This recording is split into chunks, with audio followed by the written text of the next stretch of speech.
Oh, what's up? This mic off the screen. How's everybody doing? Neo over here, waiting patiently for his treat. Superman was first. Jason, how you doing? The free MTG coaching. I'd like to think so. But hopefully coaching is useful. I'm not making any of the curriculum up. This is all stuff I've learned over the decades of listening and reading and, you know, paying attention to people much better than me at the game. So we've got a little treat for this guy. What, you want this? You want this, bud? You want that one? Oh.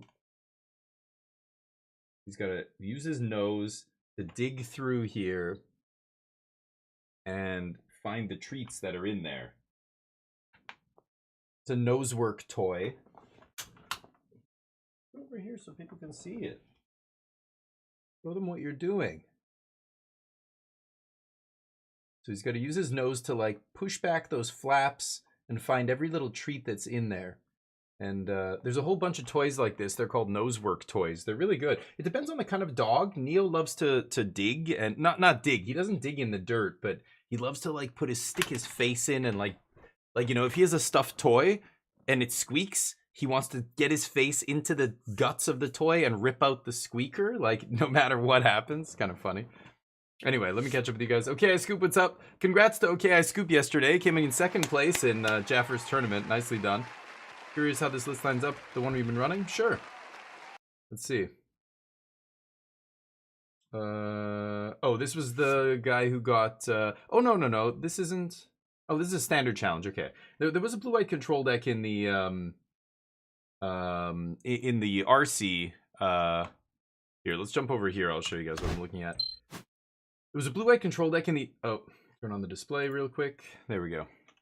In the RC, but it was, yeah, kind of a weird list playing whales and stuff. This is exactly my list. The only difference... Oh, I'm not playing Soul Partition. And I'm playing... what is it called? Change the Equation instead of No More Lies. I think Change the Equation is much better than No More Lies right now, but it's just awkward because sometimes you know you play Change the Equation, then I run into you know, yesterday we were playing that tournament. I play against blue-black control. Like, okay, so Change the would have been much better as No More Lies, but you know I'm expecting to see all this shit. Like, look at the top 8. Look at the top 16 of this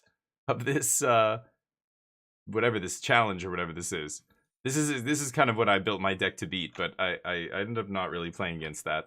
I'm playing 3 Day of Judgment. I think I want 3 hard sweepers along with the 4 lockdowns, so some differences. I like Tied By. I'm playing the same number of everything in the sideboard. It's almost exactly like my list. I'm playing Jace in the sideboard as well, though, just to have some more game against the other late game decks. But yeah, looks fine. Looks like a good version. I don't like Soul Partition. I think this card's no good. But all right, let's jump into the store here. I don't know why. Let me see. The game capture will not capture MTG. It will not it was doing it 2 days ago, but now I can't capture Magic. Good old Magic Arena. Sorry, gotta get the chat bot up here.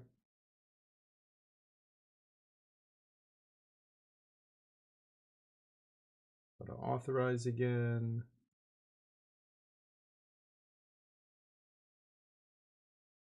Okay, there we go. All right, sorry about that. Let's jump into the store and see what the deals are. Do we have deals? We have deals. These lands are pretty sweet, I've got to admit. These are very cool lands. Why would they? Because they make them 4,000 gold each, just to just to gouge you. Yeah, they're very cool. Full art. I like the symbol kind of out of the way at the bottom there. Yeah, very cool. Not worth the money though for me. All right, catching up with you guys. I need your help developing geocache puzzle. Oh, interesting. The black creature with the lead 4 of the following abilities.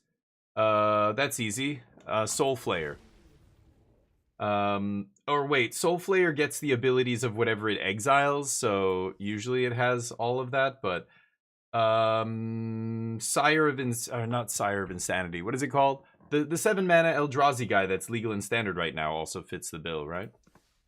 Blue-black is a bad matchup for blue-white control? I don't know about that. Maybe. I don't know why that would be. I think blue-black is more clunky than blue-white, right? They have worse lands, they have worse like they don't play Fountain Port. That's a huge mirror breaker is Fountain Port. But also they play clunky. Well, if we're going by Scoop's list, I think Cruelty of Gix is terrible, and you really can't play a card like that in Standard. But it's just too clunky, right? The game 1 I lost because I didn't draw. I had 1 counter spell in my opening hand, and I never drew another counter spell. Otherwise, every time he would have tried to resolve, like resolving a 5 mana sorcery is just insane in the mirror. It's never happening, right? Or it shouldn't if you draw the half of your deck that can interact with it, but. I think things like that, give blue-white the edge. I think blue-white has much better mana, like much better creature land and a much better Fountain Port and stuff, right? Now, I don't know if Scoop or some other blue-black control deck is playing a bunch of Demolition Fields. That could make it even a little bit, but yeah, I don't think that's the case. But anyway, fast is it decks? Yeah, just not having access to lockdown, I feel like, makes blue-black a worse choice right now in the metagame. But anyway, Sire of 7 Deaths. That's the one, yeah. Sire of 7 Deaths has a bunch of stuff. But mono black? Yeah, it's only Soul Flayer, and Soul Flayer is Infernius Spawnington III Esquire. Yeah, there you go. Does it have... No, it doesn't even have that many. Colin, what's up? Good morning, sir. How you doing? Yeah, or Soul Flayer, but Soul Flayer doesn't have the abilities, it just gets the abilities, but it says the words Death Touch, Haste, Hexproof, Indestructible, Vigilance, blah blah blah on the card. If that's all if you want to find a loophole for that, there you go. But that's it. Sire of 7 Deaths has a bunch, but yeah, right, he said black creature, right? One of the decks I did want to take a look at here from the RC that I thought was kind of interesting, I'm pretty sure this is just a flash in the pan. Somebody probably just ran well, because I have a hard time believing this is a real deck, but is in 9th. Just missed top 8 on breakers. Blue-white artifacts. I really wish all the decks I like playing were not blue-white. It would be nice to have a little variety, but all the interesting decks are blue-white to me. I don't know. It's weird. They just happen to be blue. I have no preference for blue-white. Just so happens that the control deck, the combo deck, and this weird-ass deck are all blue-white. Oh, God. I don't have any of these United Battlefront. I have to use 4 rares to craft that. Eeh. But, a bunch of temporary lockdowns in the sideboard. I don't know.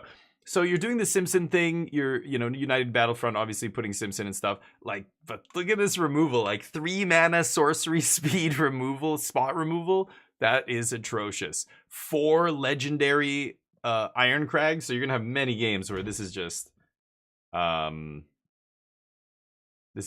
in your hand, right? It doesn't ETB, yeah. This just transforms, it doesn't exit, leave the battlefield and come back. You're not getting any kind of trigger. Not that it's 3 mana anyway. Kayla's Reconstruction, 24 lands. So a very bizarre deck. No Fountain Port, just 1 Fomori Vault, all colored mana sources. But this person got 9th. And I was like, what? I'm looking at the list like, God, I don't know. How do you beat all the aggro decks consistently? Is Candy Trail a standard playable card? Is this impactful enough for you to 4 slots in your deck? just to not die to aggro, just to gain some life, maybe? Perilous. This gains a couple life. Yeah. I like Saw Blades. I mean, it's okay. It's obviously terrible against Vigilance, so Jeskai, you know, Oculus crushes you with a 2/2 flyer with this, but it does kill the Oculus itself, which is nice for 2 mana. So I could give this a try. I have to craft 4 of these United Battlefront, but I thought the deck looked... I thought it looked like shit. I mean, on paper, it looks terrible. But the fact that they got 9th makes me, like, look at it again and go, okay, wait, what am I missing here? Like, how to... Okay, so turn 1, and I'm, like, trying to play out the turns in my head. Like, you do this, and then you're gonna, okay, maybe you leave up removal, you fired breaks. 3 manas when you play your first kind of removal spell, or maybe you play Simpson. I mean, nobody's playing artifact removal right now. Temporary lockdown, stuff like that doesn't hit your 3 drops, so... you don't really care, right? If they, like, it doesn't matter what the opponent does. As soon as you start going off with Synthesizer, you're good. I just could never, you know, get this consistently. Like, when you have this, you win a lot of games. When you don't have this, you lose a lot of games. And it's hard to, like, make sure you cast this every game, you know what I mean? But, anyway. Nassif did a video of this, the Artifact deck, really? Tier 1 deck? Wow. I mean, I'll try it. I don't really want to try Battlefront, but let's give this a shot. We're goofing around in the garbage ranks of Mythic here. We're like, I don't know. I was 90, like 93, 94%, and then I just went down and down and down and down. Playing, I played mono white Ugin ramp, which was not great. I'll just put Artifact. Artifact control, sure. And... Hold on. Let's make it the Simpson here. Bam. What else was I playing? I was playing blue-white and not doing well either. That's why yesterday, even at the tournament, I didn't even feel great about the deck. I feel like I'm still trying to figure out what I want to play. Like, I changed to, what's it called? Changed the equation at the last minute. And I was like, yeah, I don't have a list I even love here. This is not great. Sure enough, we went 0-2. I feel like the second match against GoCalper there with Mono Green should have been a bye for us. Like, that's got to be our easiest match. Just awkward draws, and we got mana screwed in game 2, but game 1 was a bit awkward. We couldn't find a sweeper, and we ended up losing, even though we looked at a ton of cards. All right, we're 86%. Dear God. I wonder if this person's deck is 100 cards. Okay, sure. Keep. Candy Train and Saw Gray, yeah, like, right, I get why it's there. I'm saying, is that viable? Like, you can't convince me that Candy Trail is a playable card, right? In Standard, is that the power level is so low, I don't think you can get away with playing a card like that. Even for 1 mana, it doesn't affect the board at all. It costs 3 mana to do anything, right? When you play it, it doesn't do anything. You got to sack it before. Oh no, when you play it, do you get to surveil what? No. You sack to gain life and draw a card. When it ETBs, what happens? Does something happen when it ETBs? I don't know. Corey, yeah. Corey, hello? What? Right, so you can leave up Saw Blades, yeah, activation on 2. I don't know. Oof. Nope. That is garbage. I'm gonna go for the bricks here on 2.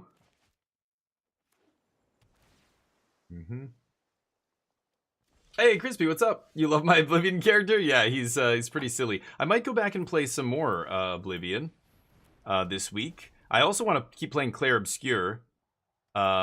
If you want to see more Clair Obscure action, the first episode comes out in about an hour on my YouTube channel on DamienF16. But I'm gonna do more episodes later this week. We're gonna record on stream and do it, so it should be good.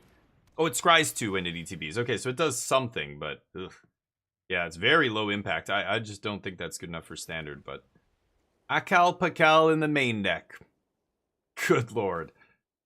Welcome to... I should just jam Simpson here, right? What are they gonna do? It's always Simpson. Don't want that. I'll keep it Battlefront. Okay. They're playing artifacts, I assume.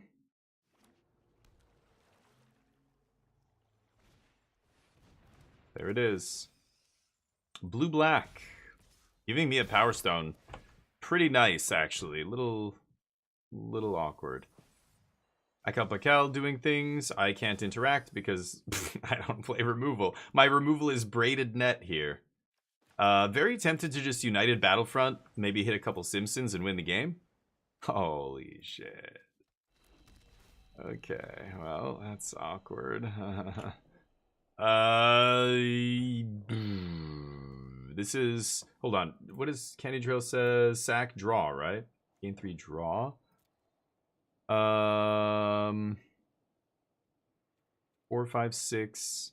I actually think I want to kill the Akal first here, and then I'll go off with Simpson. Go for... Oh, I guess right. Yeah, never mind. This doesn't do anything. Great. I'm just playing artifacts for no reason. Go. I guess I could have paid 2 sack, draw a card. Maybe I should have done that. Oops. Yeah, that makes more sense. Oof, these 4 legendaries are so awkward. I put one on the bottom as well, but I still have one in my hand that's just... I can't play. It's a total brick. Maybe I flip this. And then I can play this. And maybe I equip it later. And make one of my 12/12s a 15/15.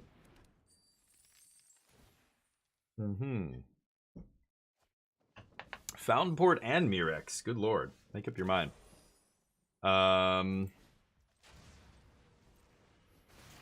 Let's get Pakal out of my face.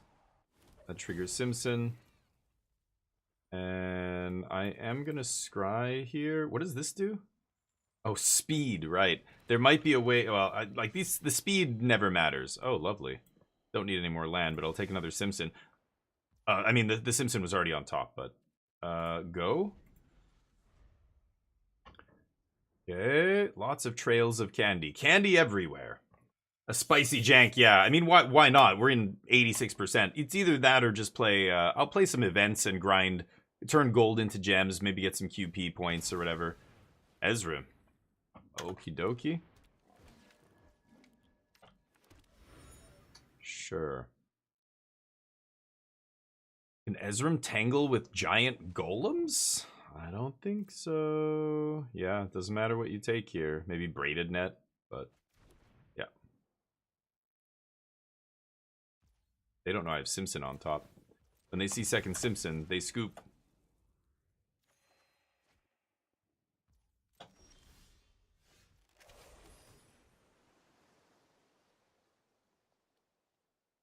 I don't need that crap, right?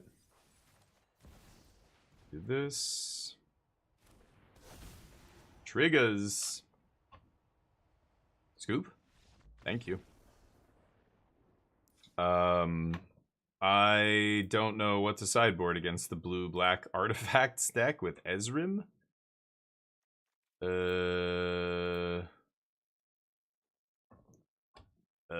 Negate and D-stroke, I guess. They have Braided Net. Cal's kind of a pain in the ass. Can't kill him. I gotta cut some of these Ironcrag. They seem so terrible. Should maybe cut this. I don't think I'm ever gonna resolve this against their counter magic post board. Candy Trail kind of sucks here.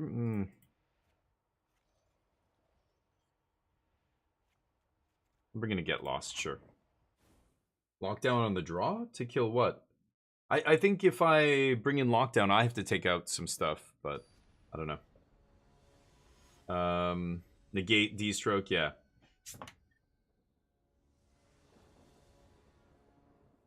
No, there's not much artifact hate. English, what's up? Heyo. I mean, if it keeps you alive versus aggro, lets you move away your anti-aggro cards for non-aggro with the scry too. Yeah, but that doesn't do anything. Like, okay, so when I say a card doesn't do anything, what that refers to, when you hear Magic players talk about a card not doing anything, they're referring to the board. It doesn't affect the board. It doesn't affect your opponent's resources. It doesn't affect their in-game cards. So in other words, it's not taking a card from their hand. It's not trading for one of their cards. It's not putting something on the board to either attack or block, to do damage or prevent damage. All it's doing is spinning your wheels. That's the opposite of doing something. We call that doing nothing. I love decks that do nothing. Don't get me wrong. I mean, look at Omniscience combo. You're literally doing nothing most of the game, and then you combo off and win.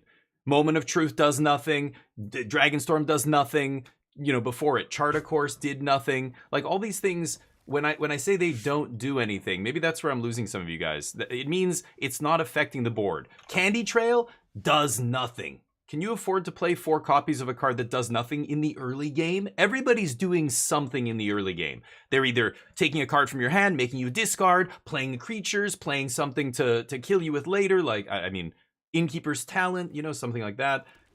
To just, like, play a Moment of Truth and do nothing. You can't afford to do nothing in a game of Magic unless your deck just can kill them out of nowhere. So a combo deck can afford to do nothing for 3 turns and just dig and dig and dig and dig and take damage, just like, totally ignore the opponent. Because they know on turn 4 they're just going to win the game. If they dig hard enough, spin their wheels hard enough, they're going to win, right? That's a bizarre choice. Ghost Vacuum, okay. I don't think this is any good, but it is a 3-mana artifact for Simpson. I don't know.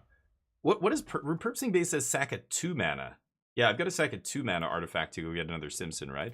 So anyway, so a deck like this, a control deck, can rarely afford to do nothing in the early game. And what I mean by that is, No More Lies is doing something, right? Get Lost is doing something. Templock is doing something because they're affecting the board or trading for your opponent's resources, their cards, their mana, whatever it is.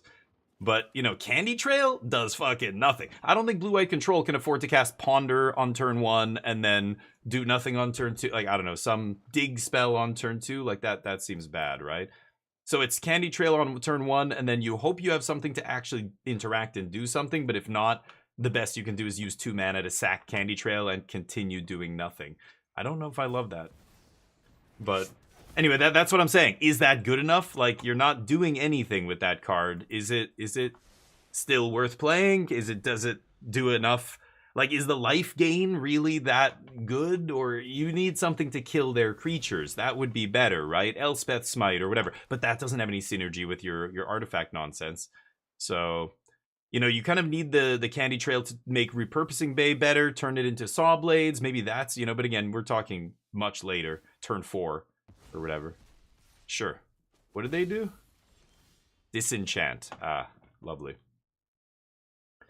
Let's Saw Blades this guy, right? I could Perilous Snare, I guess. Play tapped land. But Perilous Snare hits any non-land permanent, yeah. I have very few targets for this Saw Blades. Probably should have played the untapped land there just to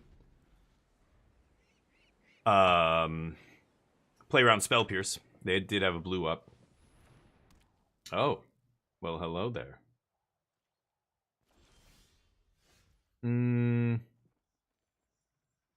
I don't have to do very much here.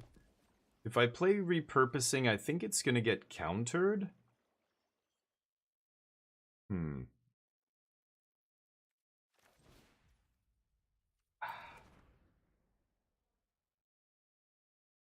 Huh.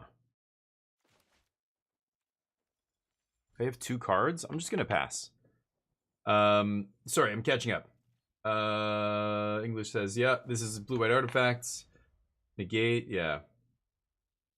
9th at the, well, yeah, it got 9th at the RC, but it was one dude playing it, right? That's what I'm wondering. Like, seeing one guy do well, or girl, or whoever, that doesn't mean anything. That could just be that person getting lucky, winning a bunch of rogue matches where the other decks, like people they play against, are going, oh, what the fuck is this shit? Oh my god, I don't have any anti-artifact cards. Shit. You know, like getting some good, like obviously running well, like getting lucky, you know, not getting hosed by aggro. Like this deck seems soft to aggro. And then, you know, like, you know, opponents not having good sideboard plans, you know, all that rogue factor coming into it, and hey, that's it, they got 9th. But to see, like, if 15 players were playing this deck, like, there could have been a whole team on this deck, and only one person did well, and all the rest of them did shit. That's more, that could be the real picture, and we don't know that. This is just like, you know, the Pro Tour, like Worlds last year. blue-black Dimir with demons and shit. It was a terrible deck. Seth getting top 8 with that green-black ramp deck. His team did atrocious with that deck. He's the only one who did well with the deck, like, you know. So is it a real deck? No. We said that right away, and sure enough, we were right. Like that, it didn't do anything. Okay, let's do this. I have D-Stroke, Get Lost up. If they have Negate, I can't mess with it. Okay, I can turn Saw Blades.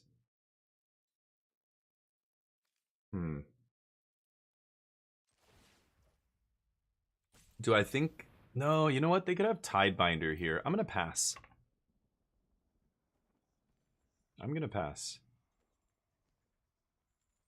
I feel like if I go for Repurposing Bay here, they're going to either stifle the trigger or they might just kill it on end step. But either way, next turn, I might be able to fight over it because I'll have more mana up. We'll see.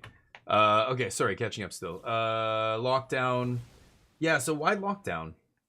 To eat their cheap stuff? Maybe. I think most of their cheap stuff sucks. I just ignore it. Like, their cheap stuff is like my cheap stuff. It's terrible in this matchup. Candy Trail sucks. Spring-loaded Sawblade sucks. All my cheap artifacts suck here. There's two. Theirs are all garbage. It's only the 3-mana artifacts that matter here. They're gonna have... I'm assuming they have Simpson. Oh, they're Esper, by the way. There's the second Disenchant. So I was playing around it, yeah, and we don't lose our spring-loaded Sawblades. Oh, and I would have been able to fight, so that was definitely the right play. It was just waiting there.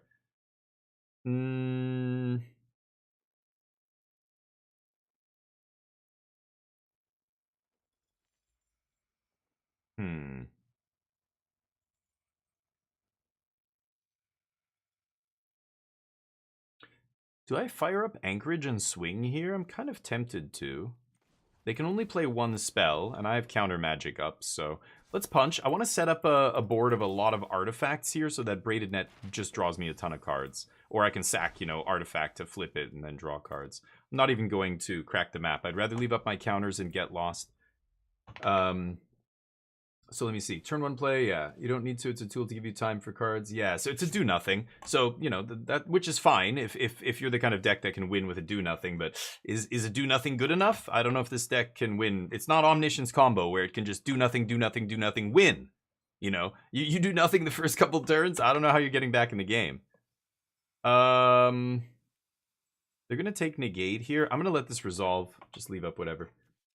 Glass Casket, yeah, I've played with all of them. I played with Glass Caskets. I played obviously with the Saw Blades. I played with I've even played the 2-mana Mana Rock, the white one. That was, you know, that might arguably be better because it brings back Saw Blades. You could even play, you know, Esper gives you black artifacts. There's Tithing Blade. There's the 1-mana artifact that okay, hold on. I think I'm still doing this again. Keep making artifacts here. And I am going to leave up D-Stroke. I'm not going to crack these artifacts. Yeah, I don't know. Wouldn't you rather just play a removal spell than a spell that tries to find your removal spells? Like that, you know, right? Like, doesn't it make more sense to just play removal? Like, more removal?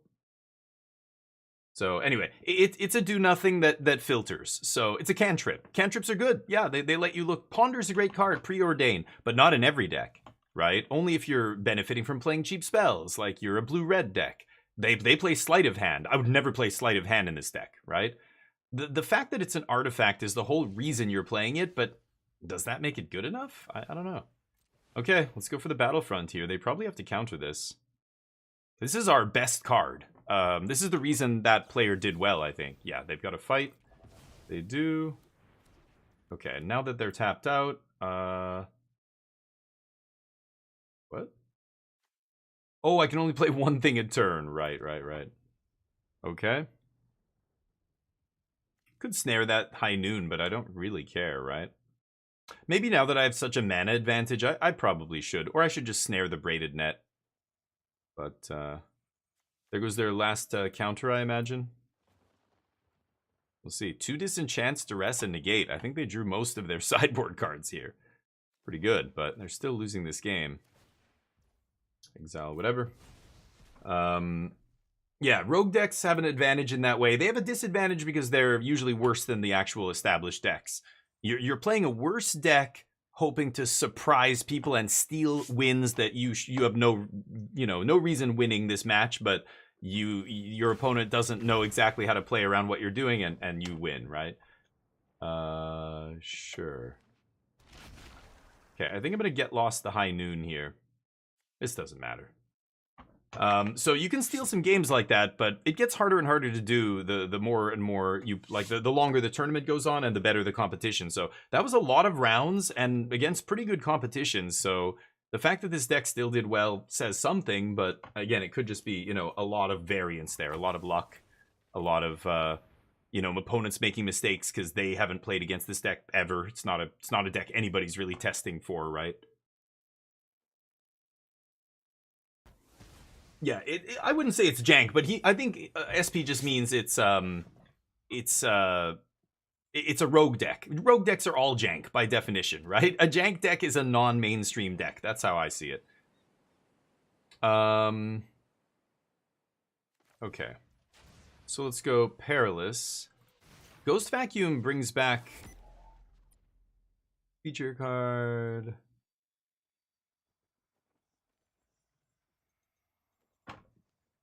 Yeah, it only puts back creatures. I think I'm going to take the net. Net is their only card draw source here.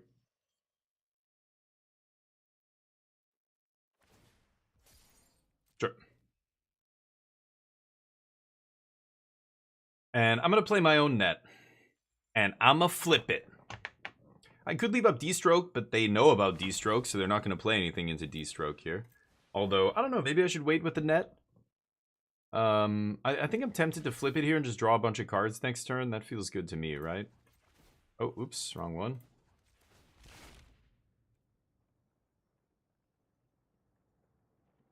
They've used 2 disenchants already. I don't think they're going to have too many more. Yeah, I'm going to pass. There's no point in flipping this because it's still an artifact, so if they do have another way to get rid of a braided net, then they'll definitely have a way to get rid of braided Quipu here. Yeah, I don't play any way to bring stuff back, so Ghost Vacuum makes no sense for sideboard card here. I don't know what my opponent's thinking, but I love the discussion, by the way. I think it's interesting, but you know, this is why, you know, the more you have these discussions, the more you understand where these kind of decks fit into the bigger picture and why they often are just one trick ponies, right? They're just a one shot kind of. They did well once, and then once people know they exist, like, forget it. You're never doing well again with something like that, right? Like, that's the kind of thing. It's very weird, but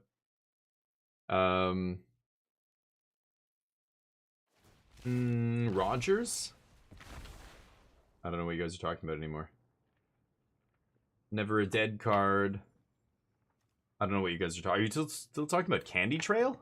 I mean, Candy Trail's dead in a lot of matches. Like, it by its very nature, it's a dead card. It's always a dead card. It's just it just doesn't do anything. It does so little that it's so close to being just dead to begin with that it's kind of weird.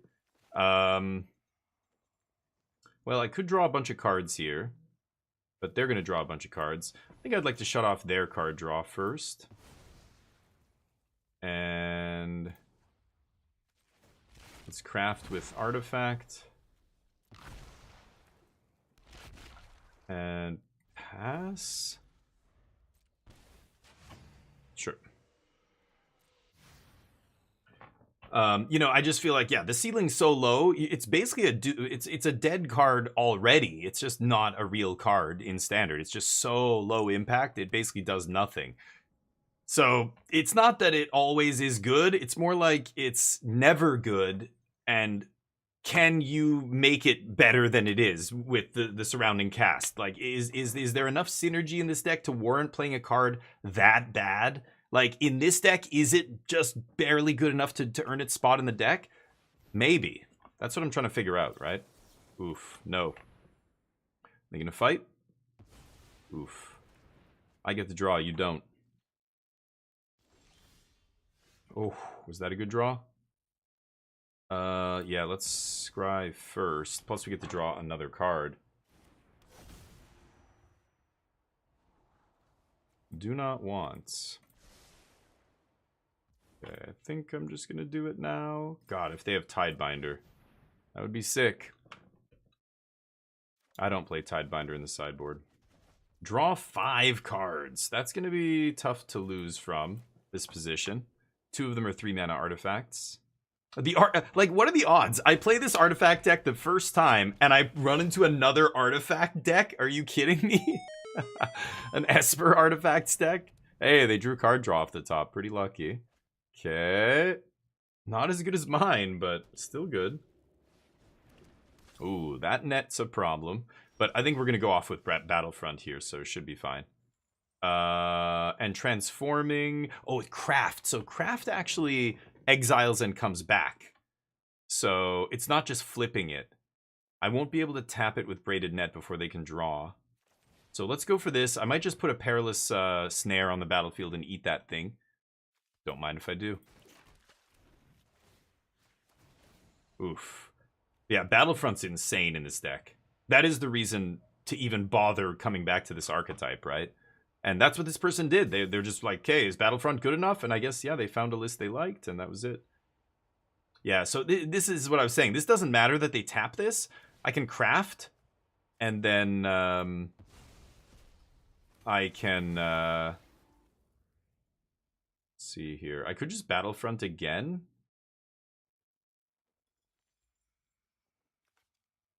No. Braided. Oh, right. It shuts off its craft ability. Right.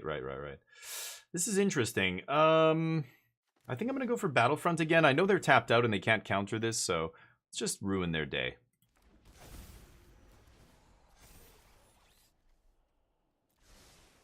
Make all the dorks. Look at the top. I'll take that. I lose 1. I'm gonna kill you in 1 shot. Big sweeps. I just crushed this deck with mono red. Yeah, I was gonna say, like, it's what I was saying before. The match against aggro does not seem great. They go turn 1 Heartfire Hero, you go turn 1 Candy Trail. They go turn 2 Manifold Mouse, you go turn 2 Iron Crag. Like, you're just not doing anything and you die. It's just like when Domain goes turn 1 tap land, turn 2 up the Beanstalk. Your opponent's like, okay, put you to 5 life on turn 3, go. Like, what do you, even if you have all the ley lines and whatever, you're just dead now. Or turn 2 up the Beanstalk, turn 3 Overlord of the Hauntwoods, and, you know, they still haven't done anything. They've ramped a little bit, but they're just gonna die to aggro on the die roll, right? If they win the die roll. But so let me catch up here. Lucky in some games. The fact that never a dead card, victim of autocorrect. Oh, that, yeah. Aggro decks is currently built can win it versus this if they fall behind. Right, yeah. If an aggro deck falls behind, you're right, Acute Melon. But that's universally true. It has nothing to do with this deck, right? If an aggro deck ever falls behind, they're probably going to lose the game. Yeah, it gets exponentially harder for them to win the further and further they fall behind, right? So you're right, that is true. But the problem is you're making a leap here to, like, saying that this deck is specifically, like, no. Blue-white control, as soon as I stabilize, they lose. Every other deck, you know, Domain, as soon as you stabilize, like, if they start falling behind on board, they lose. That's just how red is against every deck, right? But anyway, that's not my problem here. I'm not saying once we stabilize, can this deck win? Yeah, it can, but it's just you're not doing enough things to affect the board in the early game. Not playing temporary lockdown in the main deck is... It's hard to do. Like, here we go. Like, our first few turns, like, okay, well, this does something. So I actually have a spell that interacts. We do have 1 2-mana removal spell in this deck. But the other 2-mana cards, like Iron Crag and Candy Trail, are do-nothings. And, yeah, it's hard. It's hard to justify playing a do-nothing on turn 1 here. Oof. I don't know what I'm playing against yet. I don't think I want that. So, anyway, we'll see. 4 Iron Crag. Yeah, but the Iron Crag does nothing. They take the net before they draw a million cards. Yeah, in the previous game, yep. Non-mainstream deck that... I think it's just a deck that probably isn't tested, yeah. What are we playing against? Black-white. I think I'm just going to play Tapped Land here. I don't think I'm going to have to Sawblade anything. I do like lands, but the Seacrumb's coming in tapped. I'm going to put Seacrumb on the bottom. I'll keep the other land. Yeah, you can ramp into the battlefront. That seems like the nut draw. You're trying to go, yeah, turn 2 battlefront, turn 2 Ironcrag into turn 3 battlefront, put 2 Simpsons in play. Like, that line is the nut draw, right? That's the deck's best draw. If you can do that consistently, great, but, you know, you've got 4 2-mana ramp cards, that's it, and then you've got 4 of those sorceries, and that's it. So it does kind of have to line up perfectly or whatever, but I could start cycling Candy Trails, but why not do that next turn? I can, you know, double activate the trails. Non-mainstream deck that's mediocre, yeah. About the Ironcrag. Yeah, no, that is a good point, Acute. Yeah, that's the nut draw. Right.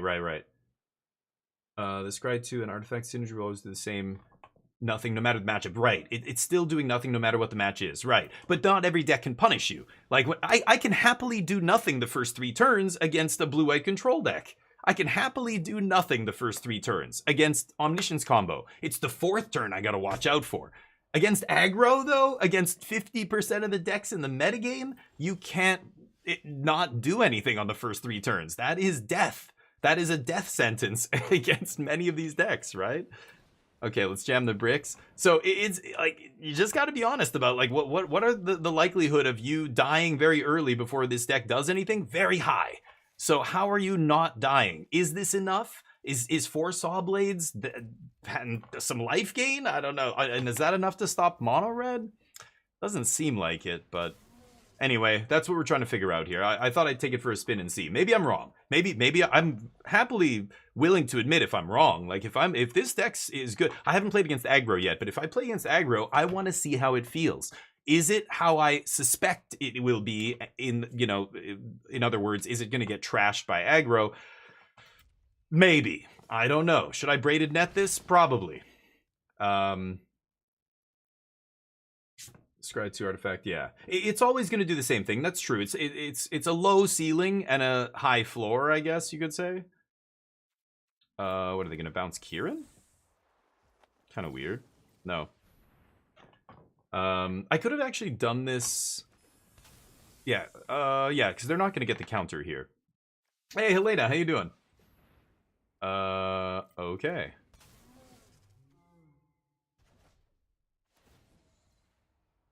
So I could tap Kieran, Saw Blades it here.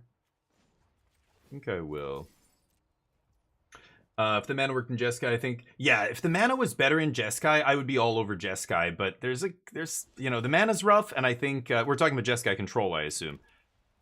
The mana is rough, and I think, hold on, let me think. Does Candy Trail? No. This would be so much better if it did the thing when it went to the graveyard, like Chromatic Star or whatever, you know, like one of those things. Because, man, I would love to craft with this. But wait, crafting causes you to exile the artifact. Yeah, never mind. Jesus, that wouldn't even work. I think I'm just going to Saw Blades now while I can. And then I'm going to jam another net here. We're getting ready to draw a shit ton of artifacts. This kind of shuts off all of their discard. Their discard doesn't really do anything anymore. Enigma Jewel was another do-nothing. I really hated that card, but I heard your tournament didn't go. Oh, that's okay. Their draw was nuts. That's okay, I Scoop. Actually, I think our draw was really bad. I think in game 1, okay, I Scoop had a really clunky draw.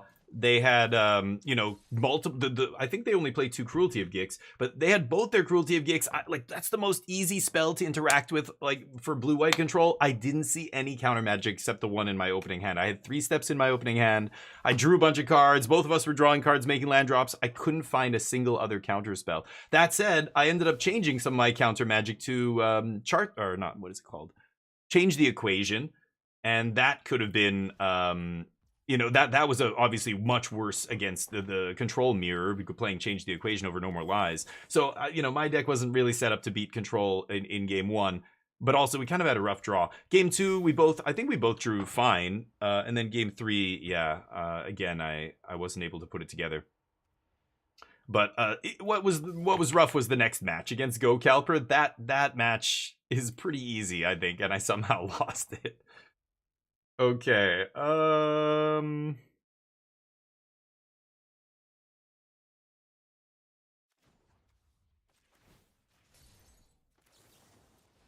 just do this now. I'm gonna flip this braided net anyway, so we'll use the last counter on that. And I'm just going to sack a Saw Blades here rather than a Candy Trail. Candy Trail still technically does something. But I'm about to draw like 7 cards here. So yeah, they're reading Braided Quipu going, oh shit, I can't interact with an artifact. Do they have a Lauren in the main deck? Some of these versions play Lauren. That's their only out here. Sorry, I'm still trying to catch up with the chat. Your DAWs were decent. Yeah, I'm sure you, I mean, let's, this is how Magic works. If, oh, Jesus Christ. Yeah, that's bad. Okay. Well, I have O-Ring to deal with that. Okay, let the Overlord come into play. I'm going to tap it, because if I do draw O-Ring, I will be able to get my Saw Blades back and kill this thing. That was a good draw. Let's go, O-Ring. O-Ring Simpson? What a draw. That was an insane draw. Oh, get my Saw Blades back. That's why I tapped yo shit. So yeah, anybody who gets top 8 or top 4 or whatever in a large tournament, you always need some luck. Everybody who's ever top 8 at a pro tour, in an interview or whatever, they write an article about it, you'll hear them say exactly that. Oh, hold on. Let's kill this. I full control this. Okay, let's tap that. Okay. Beta Plains. Now I can repurposing bay. I don't want that. I do like that. Kayla's reconstruction. I mean, it's gonna get binned by the other thing, but I might actually draw cards here. I can actually search up. I can repurpose the Spring Blades, but I'm gonna lose my United Battlefront here. Should I go get it? Oh, they're just gonna play. Wait, what did they do? Oh, they bounced their temp block, yeah. Yeah, I mean, I've got to do it. Okay. Oh, that was the wrong one! Oops! Oh, I need to sack a 2-drop. What the fuck am I doing? Oops, I clicked the wrong... I'm like, I'll just sack my shittiest artifact. I've never used this card before. Right, gotta be a 2-drop. Durr. Whatever. We're still gonna win this game. There's no way they can beat us, even with all their cards. I think we have too many resources here going.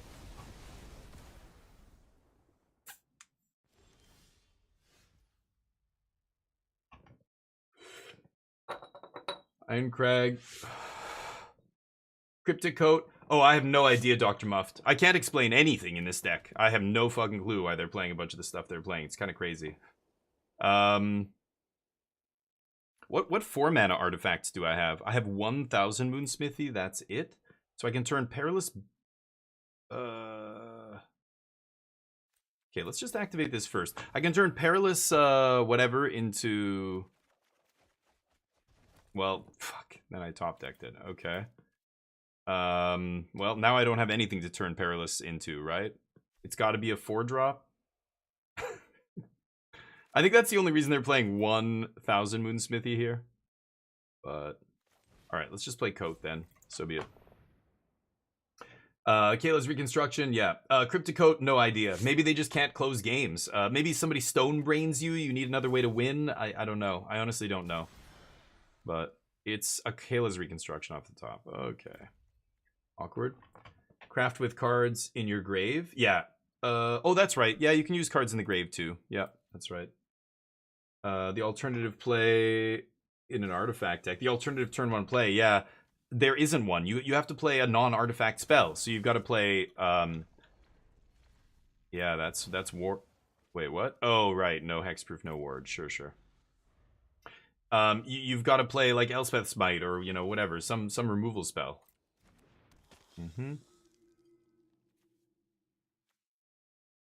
This card is nuts. This card is incredible. Like, 7 cards? That's Dig Through Time.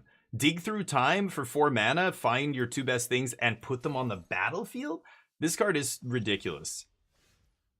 Okay, let's go for another one of these. Like, this is such a massive haymaker, right? It almost doesn't matter what I get here. I was hoping to have removal for that guy, but so be it.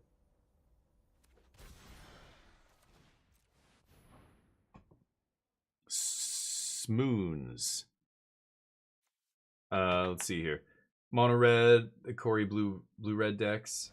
I mean, I don't know what this is built for. Yeah, I have no idea. I think if you're trying to beat aggro, you don't play a deck like this. So I don't know what they're trying to beat here with this, but bouncing around, yeah, I don't know. Oh, the black-white deck, they're getting a bunch of value off the ETB triggers and stuff they have going on, but that's it. Nowhere to run. Sure, keep killing my manifests. Oh, did I manifest the Battlefront off the top? Wow, that's unlucky. I have 32 cards. I should be able to draw a ton of cards here. Sack. Sure. 4/4 red dragon isn't bad. 6/4 mana threats. Some hard to interact with. Yeah. Right, like it's a clunky control deck, right? You're playing a lot of sorcery speed, expensive cards. Cruelty, even that oil gear Hulk, whatever he's called. Oil deep, oil something. He's like 4 mana sorcery speed is to me in a control deck. I never want to be playing stuff like that. I don't want to play that until way later. But that's the kind of card that's much better against aggro. Yeah. Tap some artifacts. 1, 2, 3, 4, 5. Okay.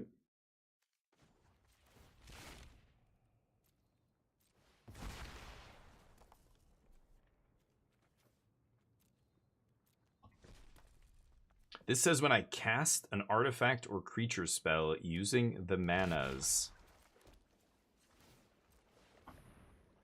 Okay, so let's see if I can find one. Sure enough, we find them.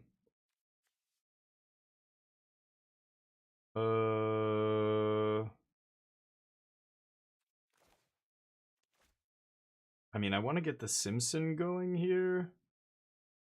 Yeah, I guess I can, right? Let's do that first. I could play Ironcrag into 3-drop. Just to have more artifacts on the battlefield. I don't know. Don't really need it, right? Just go Candy Trail, sure. Go! I have the Braided Net holding off Preacher here. Sure. More Momentum Breaker. Maybe they flash in another Kieran here, pick up Momentum Breaker, try and kill my big guy. But then again, we just tap down the Preacher. I'm still at 22 life, so this deck's not an aggro deck, right?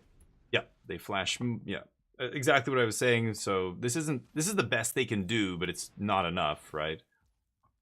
It's their only removal spell to kill something that large. But I've got the net here to play D. Net looks like a really ugly, clunky removal spell, but it's actually really good. I was very impressed with it, but yeah, like blue black. It's like what OK Scoop is saying, right? Like, I mean, how good or how bad those cards are depend on the stuff you're playing against, right? That's true, Calix. You can re-trigger Simpson. That's fair. Yeah, I've got tons of cards, so Liliana doesn't do anything. That was way worse for them than it was for us, I think. Simpson? I think this game's over. You can scoop anytime.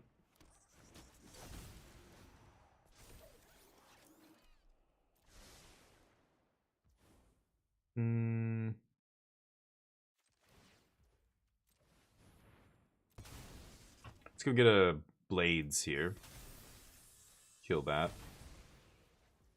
And I could Ironcrag or a United Battlefront here. But I think I might just do this.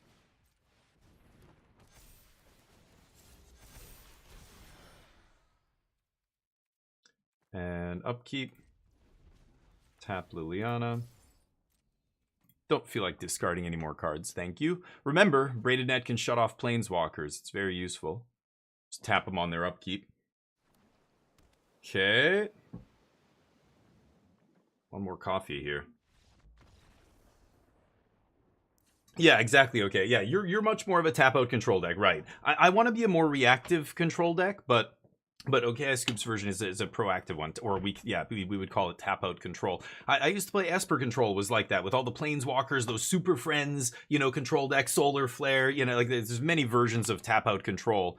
It just means you're proactive and you're not reactive, right? You're actually tapping out on your turn, playing big sorcery speed, hard to deal with, ideally, things. That's generally worse in the control mirror, though. A proactive versus reactive control deck lining up, the reactive control deck should be able to beat them. Because, again, they are forced into these awkward situations where they can't really play around counter magic. They just have to go for it and hope that, you know, their card draw keeps refilling them, and then they can draw more threats than the other deck draws counters, right? What am I playing against? Black-white. They're going to have their own lockdowns. High Noon is interesting here.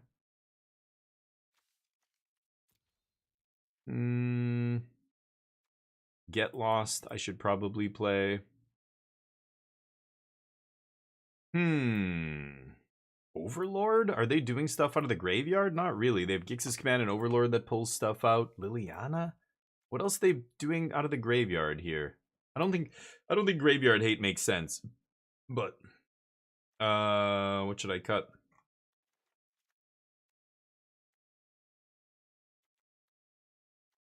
Kayla's reconstruction is meh. Iron Crag is also meh. I'm gonna take out those, and again, I want to cut all the candy trails every time. With United Battlefront, yeah, Battlefront gets the High Noon as well, right? Gets the Rip and all that stuff. Yeah, I mean, like, I think Nassif is being a little hyperbolic, right? When he, like, I don't know, when he says tier 1, I think he's saying, you know, this deck is solid enough, like the core is powerful enough to be a tier 1 deck, but, you know, is it going to be tier 1 on any given weekend? Like, is it tier 1 when you compare it to the other tier 1 decks? I don't think so, but it's close. It's probably tier 1.5. It keeps getting more and more tools. Like, Simpson already is good enough, and when nobody's playing Artifact Hate like they are now, it's incredible. But that said, Corey Steel Cutter is making decks play Abrade in the main deck again. Like, Jeskai Control plays Abrade in the main. I think even the Corey Steel decks play Abrade for the mirror and stuff. I can toss a land here. I'm going to get another land off Clayfired, right? Okay, well, there we go. Turn 3...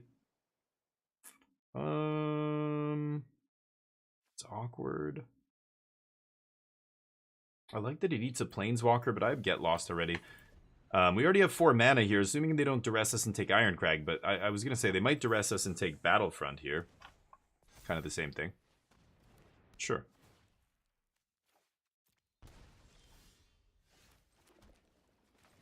Okay.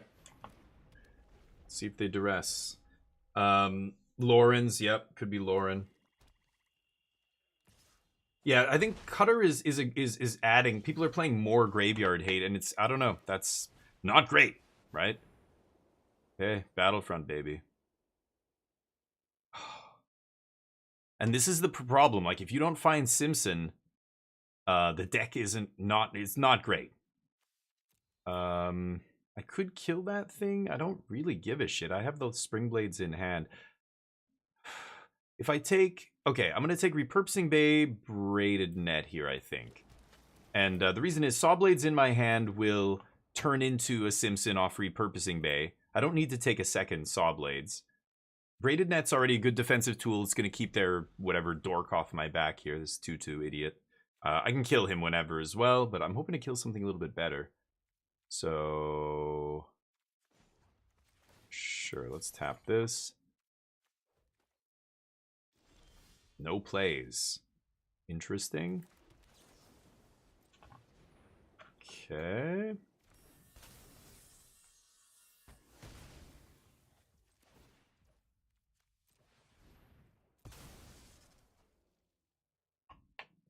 Yeah, them having no instant speed interaction to stop me doing this stuff is GG. I mean, now they have to disenchant that, right? I don't need... I'll take Cryptic. I don't need anything else. Pass. Okay. They're going to make me discard. No problem. I've got this garbage in my hand. I hate this. The fact that we have to play our mana rock is legendary is... Oh, it's so bad. Okay. Let's Bricks find a land, pick up a couple life. And then I'm probably just going to cast Coat here. I could turn Bricks into another Simpson, though. That feels better. Boom. Don't need that. Okay, keep the other 3-drop on top. And pass the turn. Braided Net still holding down the fort here. Liliana's and all that crap. Yeah, killing my... Oof, Destroy Evil. Yeah, black-white deck, they need Disenchant, right? Nothing else will really do it. Okay, now we're double triggering. They're in big trouble.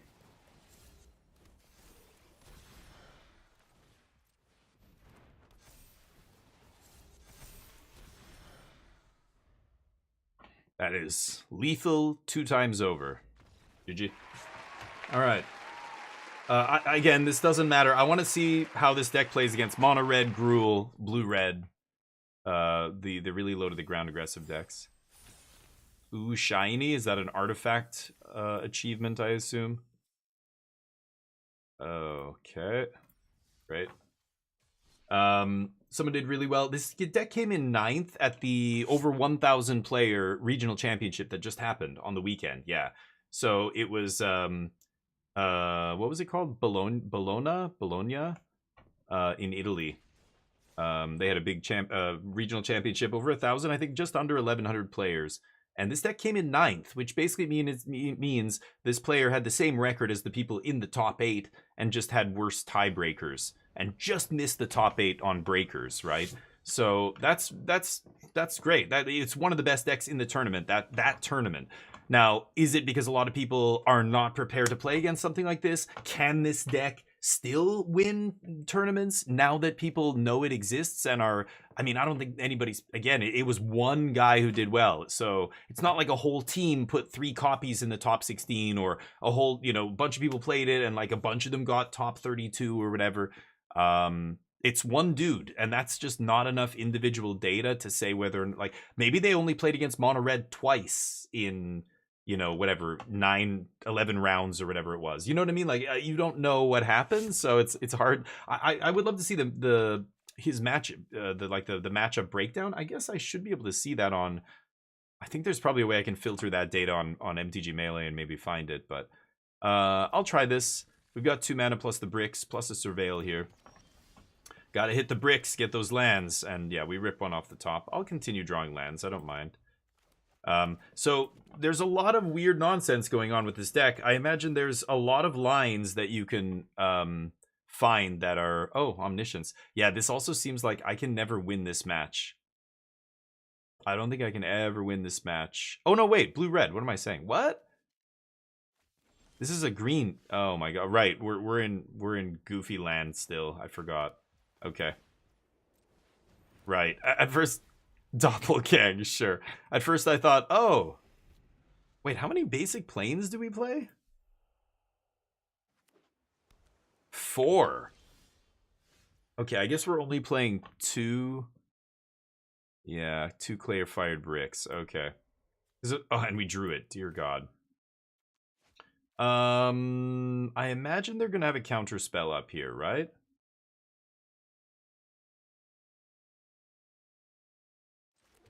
I'm going to play Repurposing Bay. Let's see if they counter this. I'm pretty sure they will, because they know I can find a Simpson off the bricks. No.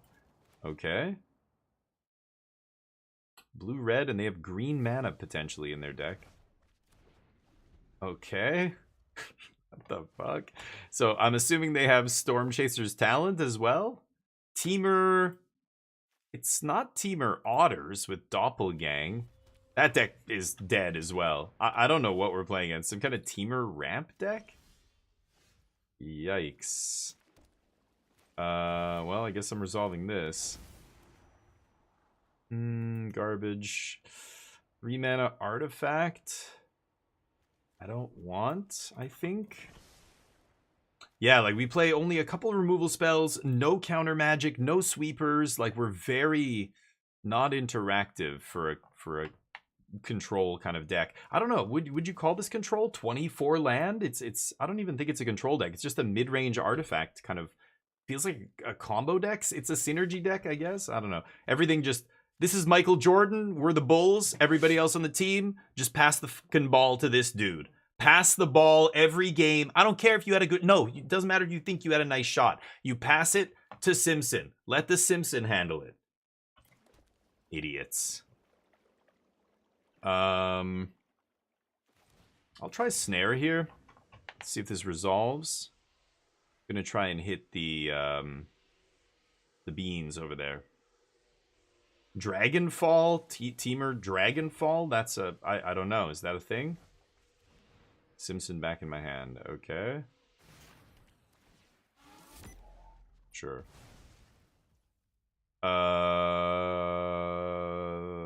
Okay. I still want to play this. The more artifacts I have, the better for Thousand Moon, right? So, sure. We'll thin our deck. Teamer... What does Teamer Dragonfall mean? Teamer Dragonback Assault? These are not real... This is not a real deck. Where do you guys see these lists? In leagues or something? Is this what people are playing in leagues? I've never seen anybody play this on Arena. Not once. But you guys... I like how everybody talks about... Oh, it's just... Oh, yeah. It's the Teamer Dragonfall deck. Yeah, it's got... It's got Doppelgang. What other dragon? Is it playing like the hexproof dragon? That guy was pretty good in limited. Ooh, I like all that. And I am going to play another one of these, I guess. And they can keep this towning if they like. I don't really give a shit. Okay, let's see what happens here. I have no idea what we're playing against. Anything is possible here. Ill-timed explosion. Sure. Killing my 4/4? Or are you not discarding? I wouldn't be surprised if they don't discard at all, but it's a new tier 1 build. Yes, it's a secret. Everybody who knows. They know. They know what teamers do. Oh yeah. Oh, it's a teamer dragon stack. Have you guys heard of it? No. Nobody's ever heard of this deck. This is ridiculous. I mean, I'm sure there are decks like it. So it's playing a bunch of Dragon Storms, and what dragons? Is it just Marang River Regent? There have to be a bunch of other dragons, right? Otherwise, it's bad. Ooh, what to do? I have so many options here. Doppelgang is going to kill me. I don't really have any way to interact with it. So, see how this goes. Woo! Triggers! Triggers! I'm sure they have sweepers, but... Yep. Simulacrum number 4 on top. Why not? Alright. Doppel me this. How much power do I have on the battlefield? Go. Think about it. No pen and paper. No calculators. I can't do that math. 13 times 7 is infinite. It's infinite. It's approaching infinite. Woo! Doppelgang! Alright, here we go. That's the only time you're going off, but I'm gonna keep going. That's not enough. That's not enough. I can do better than that. Unless they have a way to sweep only me or something, or send all their guys to the air, or overrun, give them all trample. Actually, no, the trample won't matter. My guys will be at least as big as theirs, right? So, that's the one time they get to go off here. Let's see if we can keep going. I've got the smithy. I've got repurposing. Oh yeah, and I have the 4th one on top. I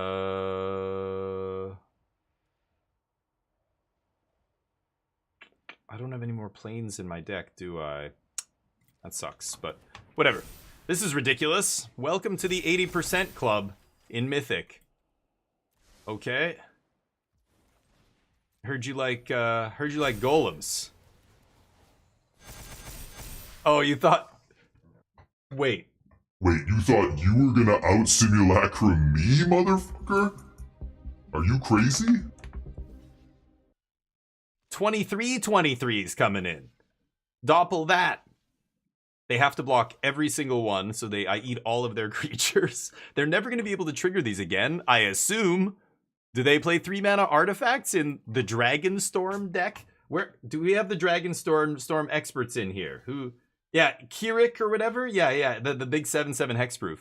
That's what I assume they're doing. But is that card good enough for limited?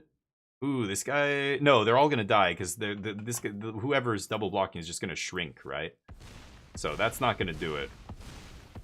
All of their creatures are dying still. Aren't they? Oh, maybe not. Okay. Can they sweep all my creatures away? Let's find out. What an insane battle. They need another doppelgang here. But only 5 of their creatures are getting through? They've already spent 2 doppelgangs. How many doppelgangs do you play? Oh, the copy the artifact? Sure. Okay. Still not enough. How many more you got? Scry to the bottom. Nice. It is a hilarious game. This is ridiculous right now. Neither of us play a way to Plague Win the other. So... Oh, they had another 3 steps? Okay. That'll get them big enough, right? Okay, so now I have to chump. Okay. What? They didn't attack? Oh, dude. I can flip clay-fired bricks as well. Let's tap that. Let's play this. Play this. That sucks. Oh, garbage cards. Oof, that is ugly. That is real ugly.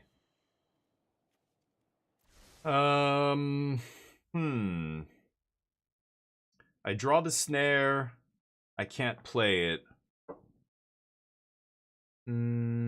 So I could shuffle away the snare. I could just go fetch the snare, right? But I don't really... Let's see. 9. I have 11. They have 13.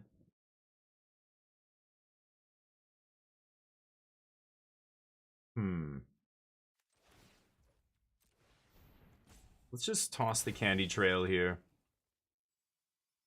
Oh, it's 1 mana! What the fuck am I doing? No, I'm an idiot! I'm so stupid. Why did I do that? Oh, God, I'm an idiot. I keep forgetting I have to sack a 2 mana card. I just keep wanting to auto sack the stupid, whatever they're called. The garbage card. Candy trail. Yeah, whoops. I did it twice now in 2 matches. Gotta get used to it. I can't really attack here, can I? I mean, I forced them to block all of my creatures, but then they have more creatures than me, so... I am gonna do this. I don't have any other plays, and nothing to fetch, so... Go ahead. Not amazing. 9. Yeah, I only have 11, so 3 of their 20/20s are getting through, and I lose, right? Darn.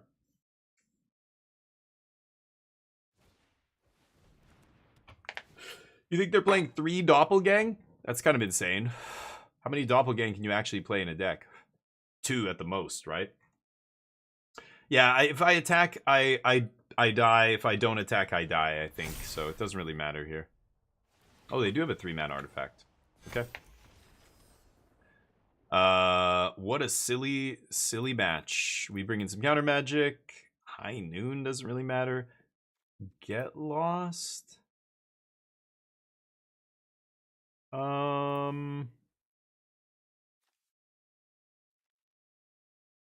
don't know. Get Lost? Meh. I mean, some of this is garbage. Saw Blades comes out. I think Braided Net kind of sucks, but it's our card draw engine. I don't know if I can cut it.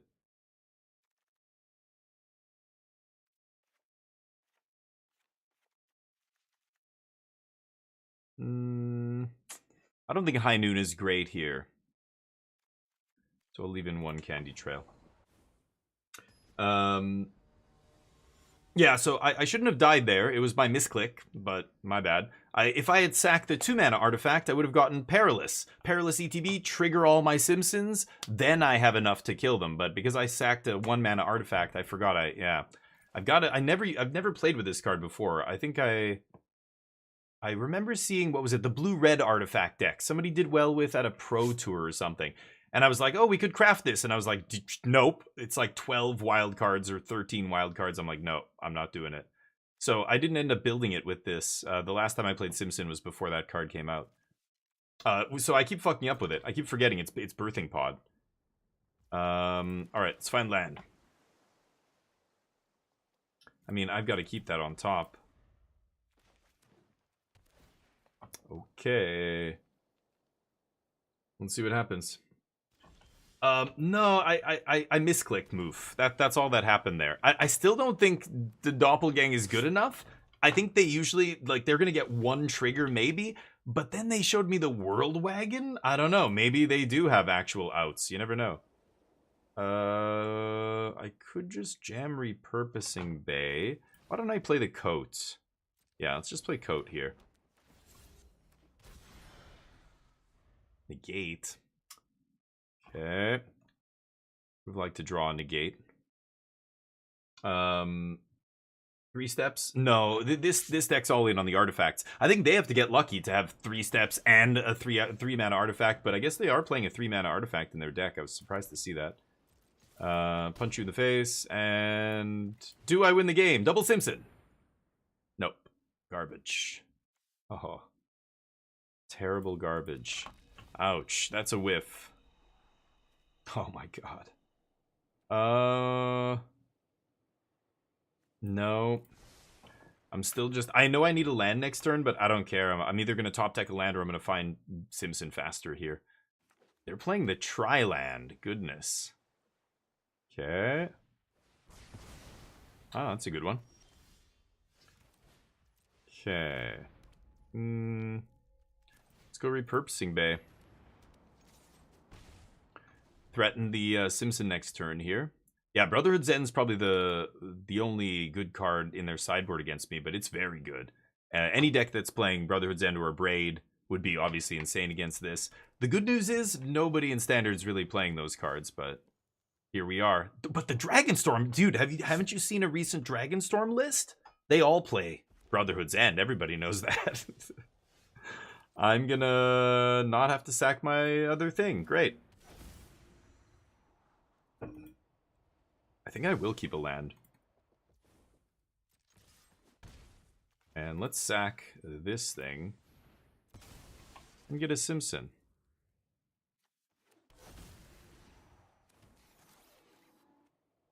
Okay, I'll keep land. Okay. How many sweepers did you put in your deck? Or are they going to go for Doppelgang here? Good. Doppelgang for 3?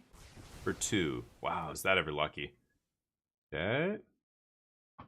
This deck, unlike the other version I used to play with the 2-mana white artifact, this deck doesn't get to play the... Wait, why are we not playing that white artifact? Isn't that thing just way better? I don't understand. Because that thing can actually bring Simpson back. I guess there was nothing in our deck that can sack, though, because I can't remember how it works. I think it says you sack something that costs more than the what you're bringing back. What is it called? Foundry something? Shit.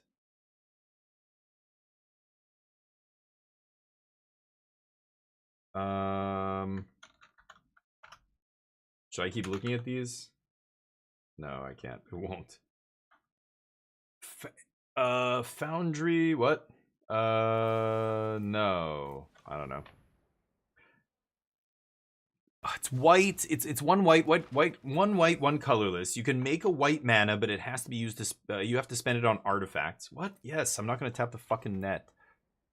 Stupid auto tap, or the stupid priority. So, what did like? It tapped for white mana. You could only spend it on an artifact. It's not legendary, and it sacks to the Foundry or whatever to go get Simpson because it's 2 mana. So. What? Dragonback Assault? Oh, that's the deck. Okay. This is the rogue card that is the backbone of the deck. I think I remember Hamhawks talking about building around this card or something. So that tracks. Sure. Why aren't we playing that white artifact? What is it called? Foundry something? Hey Rasta. Oh, we're not drafting today. But Mythic is a goofy shit show as usual. It's almost like there's, I don't know, no point in, like, once you get to Mythic, just don't worry about the metagame and testing and everything, really. Okay. I get to make a land drop, that means, and play Braided Net. That's not bad either.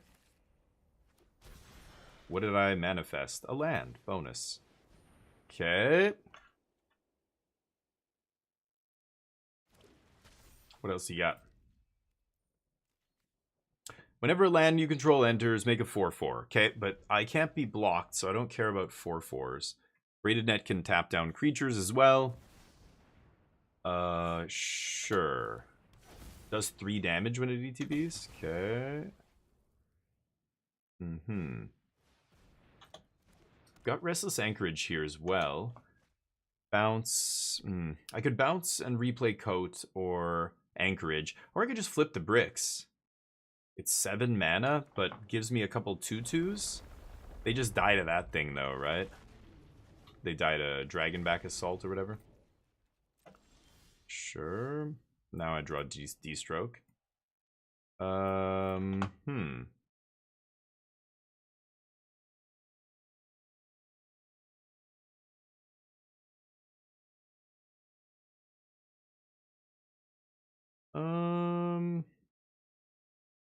Yeah, now that I drew D-Stroke, I should probably leave up D-Stroke, right? So let's just do this. I don't know. The bricks thing we can always do later, but... Pass. We rip a Wastes off the top. Lovely.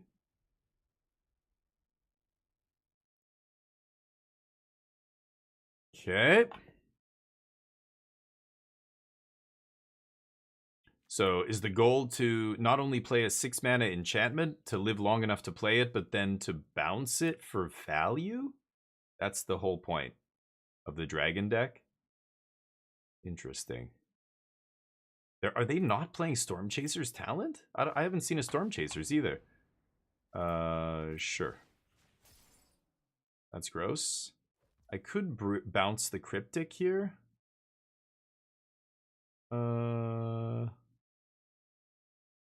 I guess I should. Yeah, they're not going to do anything huge here, right?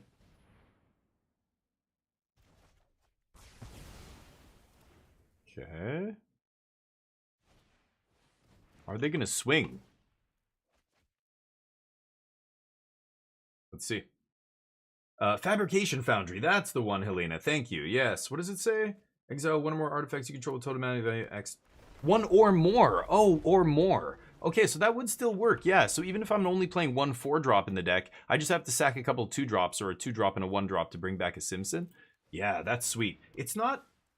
Yeah, exile one or more that you control. Okay. Why are we not playing that instead of Ironcrag? I don't understand. At least I don't have, at least I can have 2 or 3 of those in play. And it's a way to recur my Simpsons. What is Ironcrag doing other than making a mana? Nothing, right? We're a 2-color deck. It's not like I'm worried about sure. It's not like I'm worried about the mana. Like I can't make white on 2. Of course I'll be able to make white on 2, right? Oh. I had a certain number of power on the battlefield. I'm going to get a bunch of achievements with this deck, I imagine. Creature with power 21 or greater. Yeah, haven't done that yet. I like killing those kind of things. Let's, no. Hold on. So let me go back. So why? What is the reason? The person who made this deck made a very conscious decision. I'm not going to assume the person who created, or who's played this version and tested it and took it to the RC and got 9th place didn't consider the Fabrication Foundry, right? So why is he not playing this? What am I missing? How is this is worse than Ironcrag? Ironcrag seems worse on almost every metric. It's just the casting cost.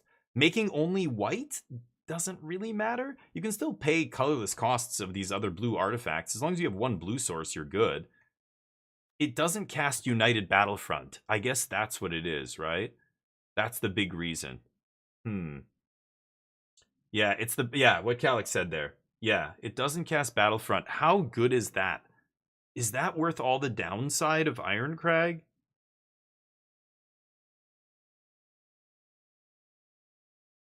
Hmm.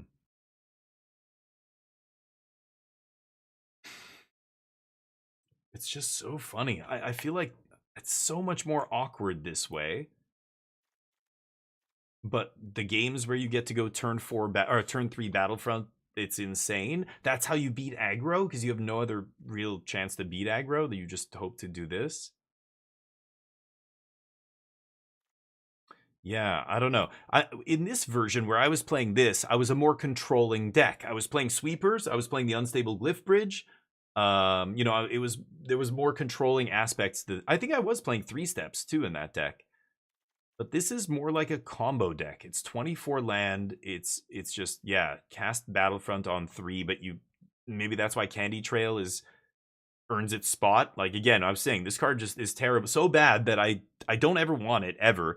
But I guess if you're a combo deck, if you view this deck as a combo deck, the combo is Ironcrag on 2, United on 3. Candy Trail on turn 1 is the only 1-mana card I can think of that actually scries 2 and tries to set that up before you go for this. I think that's how you're supposed to play this deck. So maybe that's why they're not playing Founding. See, it's a different perspective, basically. From that perspective, it makes sense. So let's play a couple more matches. I want to see. Maybe I've got to be playing the deck with that in mind, from that perspective, and then, you know, I imagine I'll have better results as well. But we've only played 2 matches. I mean, let's keep playing. 3? Have I played 3? I think that was our first loss, just last match. I mean, I can't ever mulligan a hand with Simpson in it, right? Ever. So we're keeping, but not crazy about this. No, Narsil. Yeah, like that's the kind of thing that you think might make sense, right? Play a mix, be balanced. But really, it should just be 4 of one or 4 of the other. Both of those plans will be better if you're all in on that plan. You know what I mean? So I think if you're going to be a combo deck, it's not just putting 4 of these in, you're also playing 24 land. And you're, you know, it would be like saying, oh, are you a control deck? You want to play 26? Or are you a combo version that wants to play 24? And somebody says, well, why not play 25? And it's like, well, that's worse than any of the options. You know what I'm saying? Because 25 is worse in the control deck and 25 is worse in the combo deck. Like, you want to be playing the right number for the deck that you're playing. So if it's a combo deck, you play 4 Ironcrag, you play 24 land. You do all the cards choices are there. You don't play Unstable Glyph Bridge. You know, you don't play, yeah, the other 2-mana artifact, because all your choices are being made with that in mind, right? Yeah, sure. I think that's the way you have to approach it. And if we're being the control deck, well then, yeah, then you're right. Then we should play 4 of the other one. But playing 2 and 2, it would be like playing 25 land rather than 26 or 24. And do you see what my point? Like, 25 is wrong in both of those situations. 24 is right in one of the situations. 26 land is right in the other one. But 25, it's not like you're balancing between both. That's not, you know what I mean? It really pisses me off in politics when people, you know, think like this. But anyway, it's a hard thing because people just assume that in other ways balance is good, right? Everything in moderation. That's how I try to live my life, is that kind of stuff. Everything in moderation is really a good motto for everything in life. I'm gonna keep the 3-mana artifact on top, I guess. But that leads people to think that you should be like balancing everything. It would be like, no, like certain things are absolutely, it's, you know, no or yes or whatever. Like, there's no, you know, trying to be in the middle. All you're doing is being manipulated by that, because the people on the extremes are going to pull you in whichever direction they go, they want. You're not like balanced at all. But anyway, that's the way I see it. I could be wrong, but I think that makes sense. The more I think about if you approach it as a combo deck, yeah, lower land count, and, you know, the Candy Trail makes sense then. Like, all these bad choices for that, I'm like, what is this? This is garbage. Oh, they can't beat Simpson, yeah. That was kind of a premature scoop, but sure. Templocks come in here. Yes, for Pixie deck. High Noon could be good. Hmm.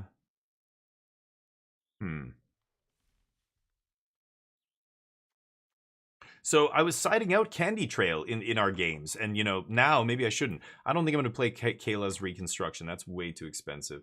Thousand Moon Smithy. I don't want to play either.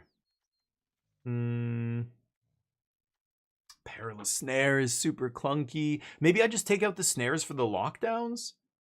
I mean, it makes Simpson worse, but this is terrible against them. I could bring in Get Lost. Yeah, let's try this. Okay. Prowster, yeah. Dr. Muft, you're right. I hate it. I like Candy Trail. I'm like, this can't be good enough for standard. And the other two, the 2 mana, like 4 of these legendary mana rocks, like, oh my god, that's so awkward. It's already been awkward in the couple matches we played with it. But again, it all makes sense if you think about it as it's a combo deck that's trying to combo on turn 3. It's trying to combo a turn earlier than Omniscience. It's trying to like go, you know, make sure like this Scry. My opponent right now is probably not going to take Candy Trail. They probably take Spring Loaded or Get Lost here. Double United Battlefront's incredible because obviously, yeah, they take Spring Loaded. So, that was a good draw. Oh, god damn it.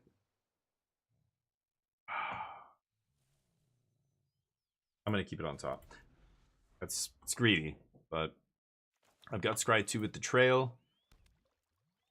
I'll make land drops here. No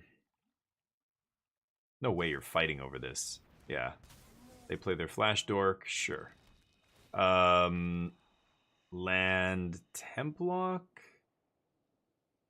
No, I don't want Templock. I want the land, not Templock. Go. They don't know we have double Simpson in hand. And the land on top to cast them. They're putting early pressure on us with Sun Pearl. They're going to make us discard some cards here, I assume. Chasing Storms. So, anyway, it's interesting. I like the way, you know, and this person did very well. So maybe, like, I would never approach it like this. I would try and build the more controlling version. But maybe that's just, you're not going to win games with the controlling version because it's just not consistent enough. You're losing to aggro, you're losing to other stuff because you can't find Simpson. They have Negate. If they're lucky here, sideboard Negate. Ooh. Disenchant?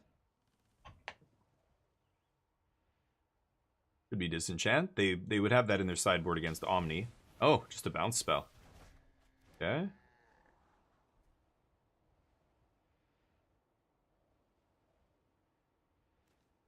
I really want this, but I have 2 in hand.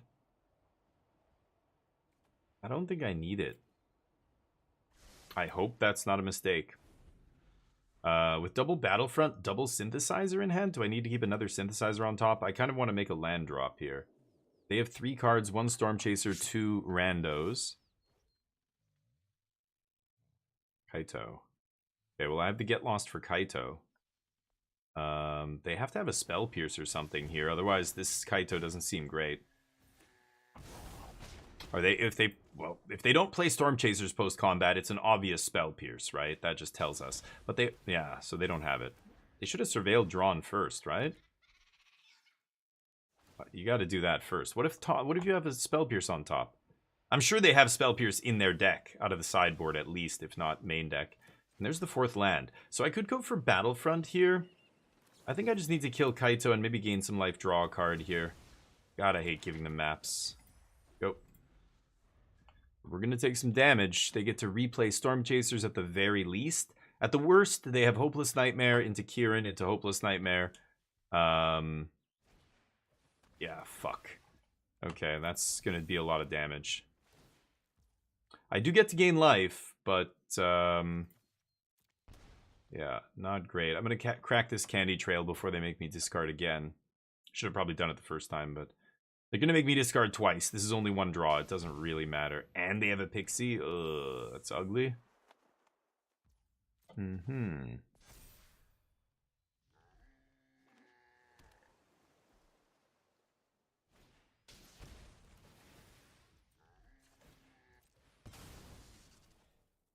Okay.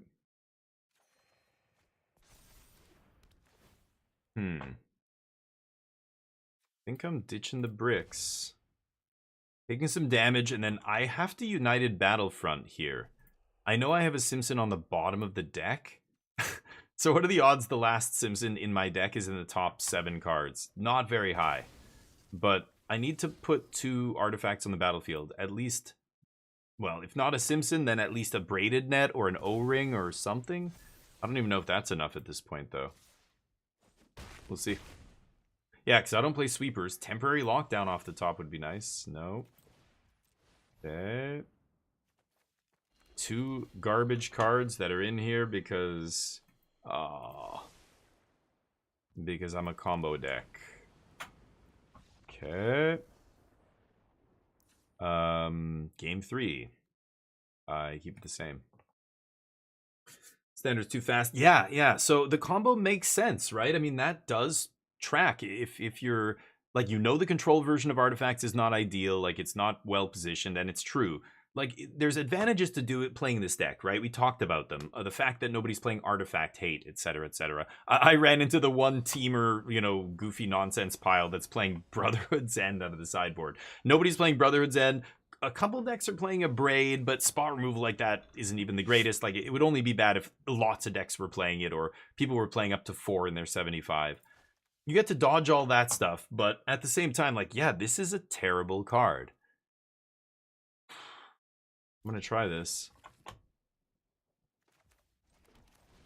So, you know, this kind of thing has to really work out well before it makes any sense to run something like that.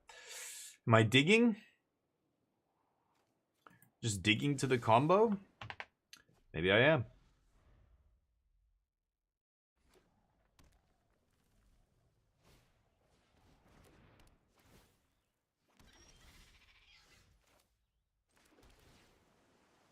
God damn it. 2 spells, then 2 more lands on top. Okay. Well, at least I'm Hopeless Nightmare proof. That is ugly, though. Okay. See if I can find a temp lock or something here. Got the life gain from Candy Trails, so I don't really care if they put some damage on me. Sure.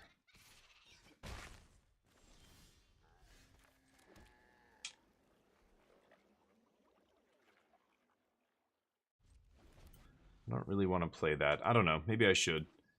I'd rather just draw off Candy Trail. See if they Kaito me here.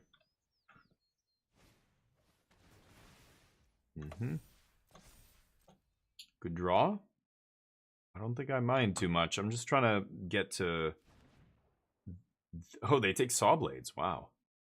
They don't fear lockdown. They must have this town ain't big enough for something. Or double duress. Sure. No more duresses for you, though. I have all lands in hand. Got him. Candy Trail, find the 4-mana sorcery, and then get Spell Pierced. Let's see. Or more land. Awesome. See if they have the Pierce. They don't. Okay. Need to find one of those 4-mana sorceries. That is the haymaker of the deck that really just, like, pulls me way ahead. Like, suddenly I just get this huge burst of tempo and often card advantage, etc.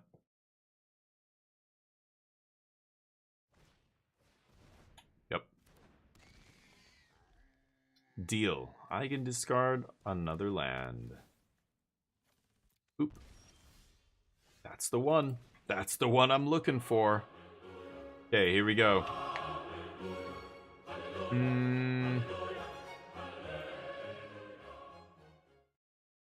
If I go bricks into repurposing, I can sack the bricks to get a Simpson. Or I just temp lock. I think I like bricks. It also gains me 2 life.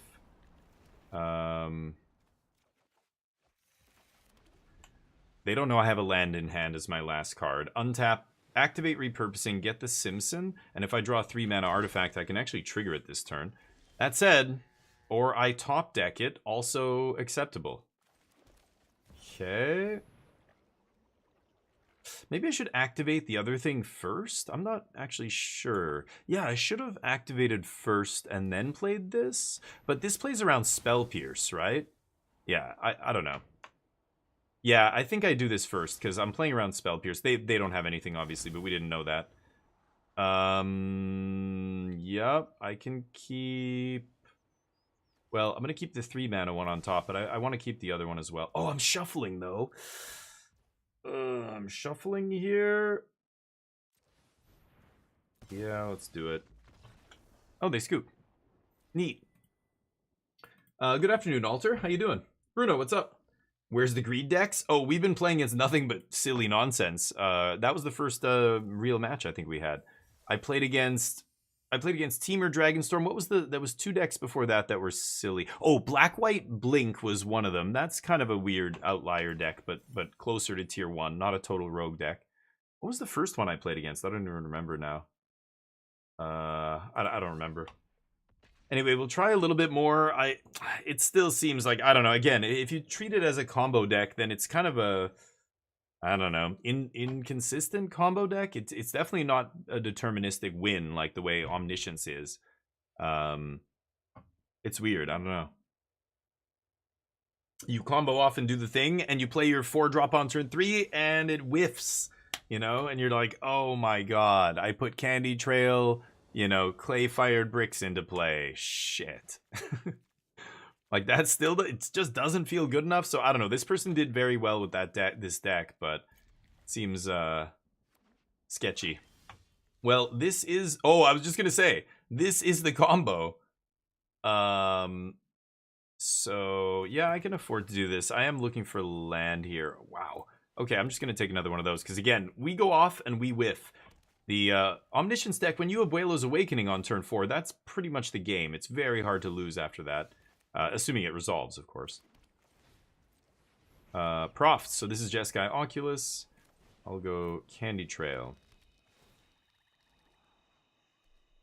No. We're going to be going for Battlefront this turn, right? I assume they're going to have a big turn here. They might go for, like, if they leave up... Yeah, good. If they leave up Spell Pierce, I was going to say that's bad, but...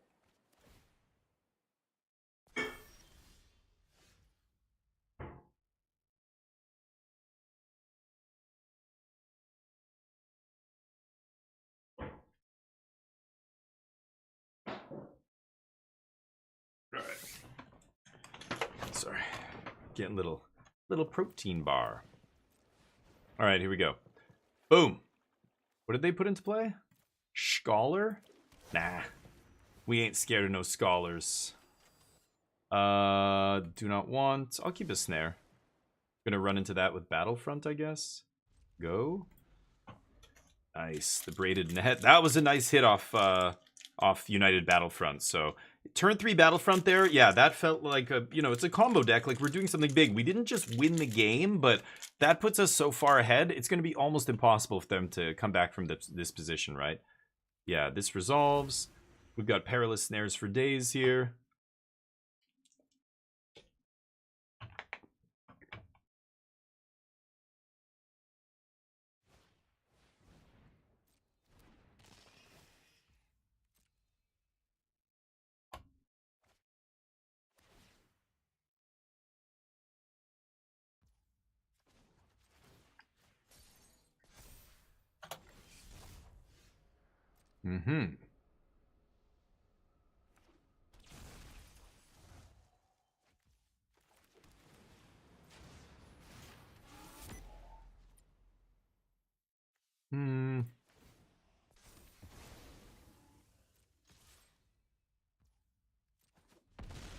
Pass. Let's see what they've got here. They can still do something.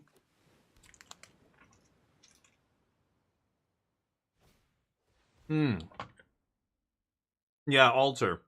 Tons of rain. Yeah. And make sure you waterproof it and stuff, too. You live in a place with a lot of rain, right? You're right, Calix. I did spend. I spent 4. 4 is not the end of the world, but it's hard to kill big 7/7s. A lot of the removal that's seeing play right now is good against small creatures. Torch the Tower, you know? Elspeth Smite in my blue-white control deck. Temporary Lockdown. I think I can just kill them, right? Oh no, I have 4/5. I don't have enough mana.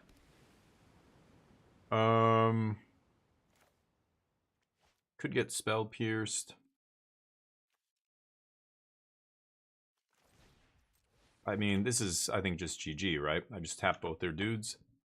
Can play around Spell Pierce here.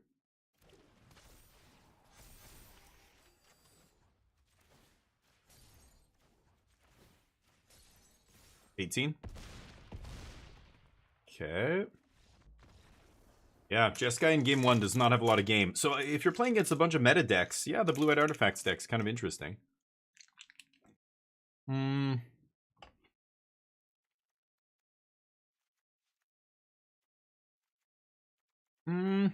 High Noon? No.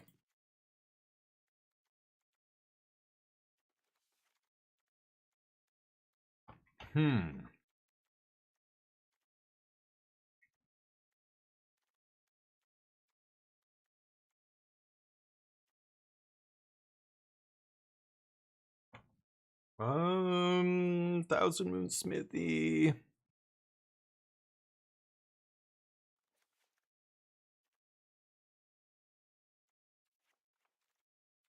Okay. Try this. I'm having... Thank you for asking, Helena. Nobody ever does, but... It's Pure Protein is the brand. Bam. 20 grams. This one is chocolate chip. This is the best brand I've found. They have the highest protein and they taste good. They don't taste like total shit. The flavors are good. I buy them at Costco. It comes with chocolate chip, peanut butter is my favorite, and like a chocolate fudge one. But trying to be healthy, and when I stream for 6 hours, I didn't have a chance to eat right beforehand today, so it's kind of my way of, yeah.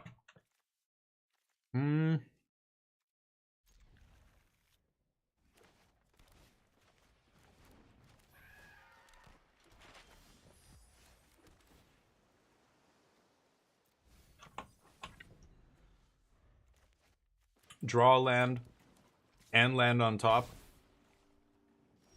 Not ideal. Okay.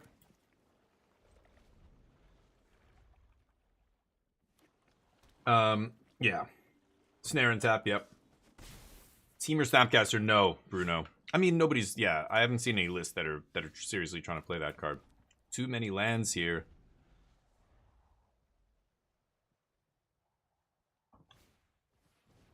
Yep. He's gonna make it. He's making it. I know that if I go for Battlefront here, it gets countered. Okay, let's see if we can at least play around Spell Pierce. I'm sure they have Negate right now, but... could even be D-Stroke. They know the most important card in my deck is Battlefront. No, I haven't seen anybody messing with that, but yeah. Standard Ad Nauseam Storm? This? No, I would say Omniscience is more like Ad Nauseam, but... this... It's a lot of triggers, so it may seem like a Storm deck, but... no, I'm not gonna mess with that. Ooh. Yeah. Bet you want to keep that on top.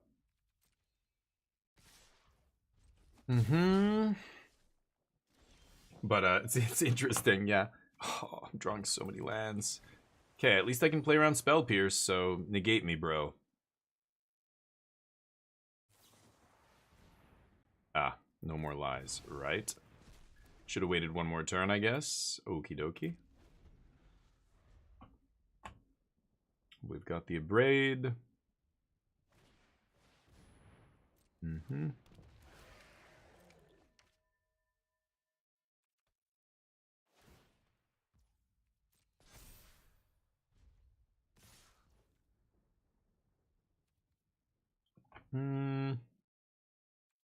Okay. I don't think I'm going to use Get Lost here.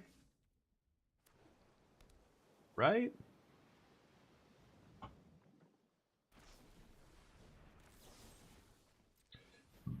Oh, why didn't I wait till end step? Oops, I'm just being lazy.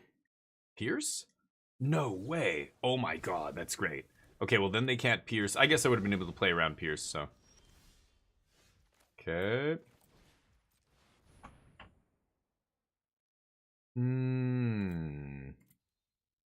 I could double snare.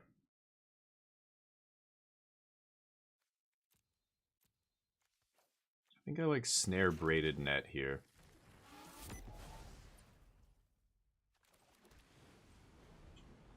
Tap down the Mako. Opponent's basically top decking here. Oh, what a draw. Dear God. Yep. That's a one of in their deck, I think. Something like that. That was a sick draw. Collected Company, yeah. It feels like a Collected Company deck or I mean, looking at the top 7 is so huge, it almost feels like a dig through time kind of combo deck almost. It's weird. 7 cards for 4 is bigger than Company. That's like dig through time level. I don't know. It almost feels like when dig through time and stuff was legal in Modern and ooh, Oculus. Okay, they know I don't have sweepers, so good call.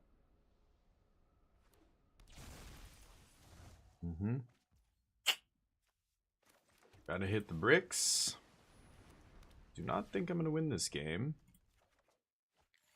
5. Yeah, I'm not gonna win this game. Can tap. I don't know. I guess Oculus? Mako might be bigger than Oculus by the time it attacks.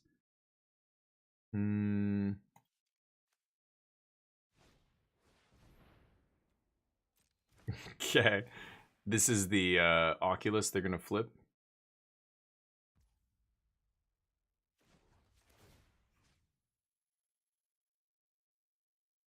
If Winter Knight, draw, discard. I'm gonna hit the Mako. I'm pretty sure Mako is gonna be bigger than Oculus.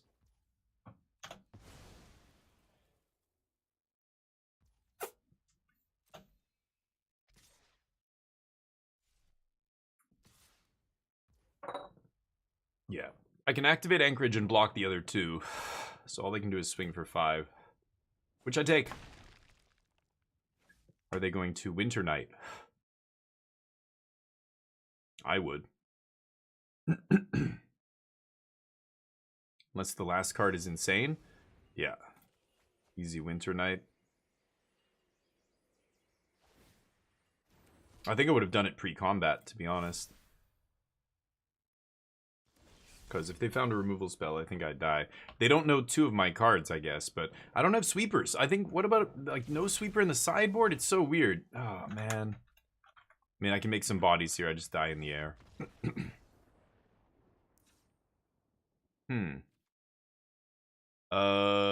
Yeah. Let's run it back. I mean, Christmas, what's up? How you doing, buddy?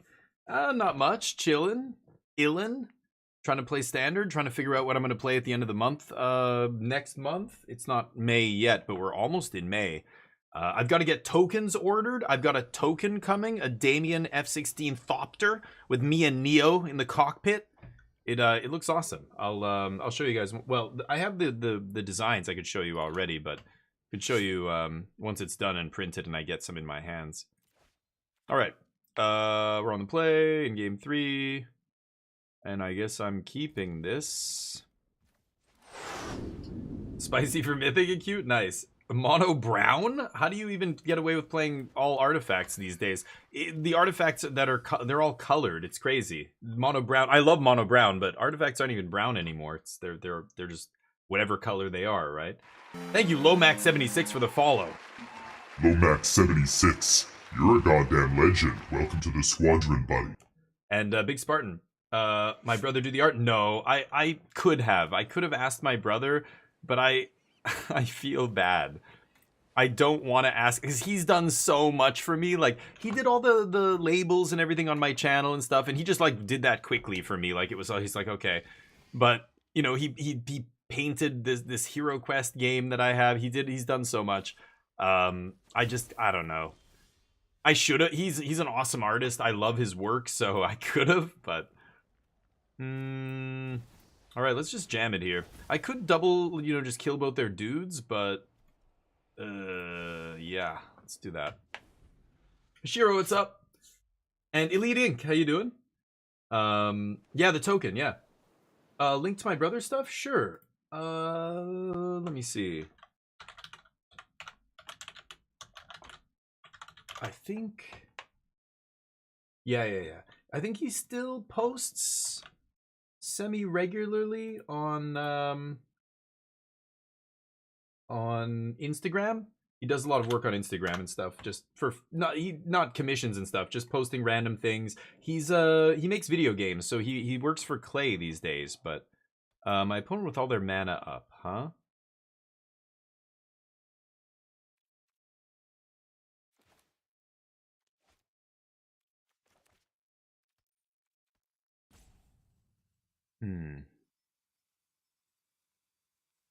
Could wait till their turn to interact. I think I should. I have land next turn. Next turn I can go for Perilous Snare and still play around Spell Pierce. They have a Braid. Okay, and they don't have a counter spell. That didn't even stop for a second there. Pass. Okay, that's fine. We've got another one. Yeah, I think they'll only play 2 a Braid or something, right? And this is what I was talking about. This is the Corey Steel Cutter effect, right? Normally you wouldn't see people playing a Braid. No land drops?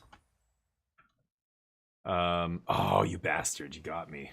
Nice. Oh, but then they tap out. That's huge. Yeah, I knew they didn't have counters, but now they drew 2 cards. If they find a counter here, they can't play it. So I could United or Simpson. I think I'm just going to United. Might be the same thing in the end here, but I guess we'll do this. Top card was Get Lost. Okay, why wouldn't it use my art? It just uses the generic art. Okay.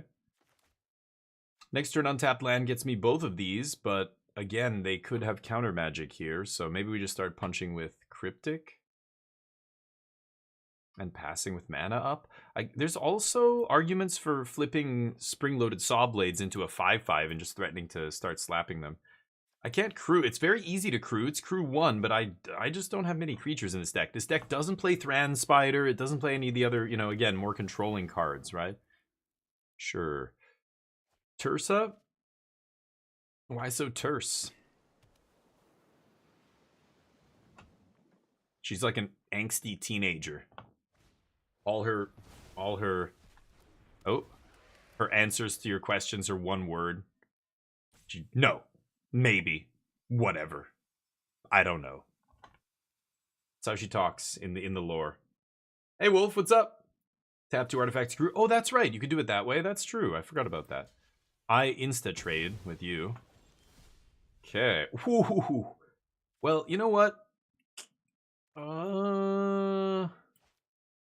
Yeah, let's Battlefront. It's always Battlefront, right? I don't want to make a land drop here, to be honest. Okay. Now I can bring Coat back. I could do it now, but, you know, because if I go to activate on their end step, then they have braided in response, but I don't even care, right? That doesn't even matter. Yep. Oh, I forgot to... Oh, no, okay. I was going to say, wait, what? Declare attacks? No, we're going beginning combat here. Okay. Ooh, Tizzle Bizzle. Okay. In that case, I do this and pass. So next turn I've got 6 mana. I get to go Simpson into Cryptic, trigger. And then I have the... Oh, Braided Net. Okay, so I need to kill Tidebinder to get my Braided Net back. So maybe I go Simpson into Perilous. Yeah. Let's do that. Alright. Why not play... Why not Bay? You mean Braided Net? What? Oh, the Repurposing Bay. That's the card, the Bay. Okay. I could have fetched a synth. Yeah, if it lives, I assume I would just get a braided though, right? I'm pretty worried about an actual artifact removal spell. That's kind of why I didn't do it. I'm trying to play around artifact removal. I want to trigger this Simpson as soon as I play it. Just like the foundry or whatever, the bay. I would have had to wait a turn, right? I would have given them a turn to kill it, essentially. But let's do this. Get a 7/7 pass. Now the net is turned back on, so even if they draw a bunch of cards here and Profts triggers, I still just get to tap this. Yeah. Okay. 5 mana, yikes. Okay, Cryptic's gonna trigger the Simpson. They know that. I'm threatening big damage here, but I can't kill them because I only have 1 token in play currently. No way I can get it to 20. What do I do? I've got the net off the top, Cryptic Coat. They don't know about the net, so I'm going to lead with Coat here. They're going to counter it if they drew Negate. Oh, looks like they didn't draw anything. Bonus, crack the map, yikes. So they could still have Spell Pierce. My turn. So we just get to do, well, I want net to resolve, not Cryptic. So if they have Spell Pierce here, I'm definitely going to play net first. I might not even play Cryptic. We'll see.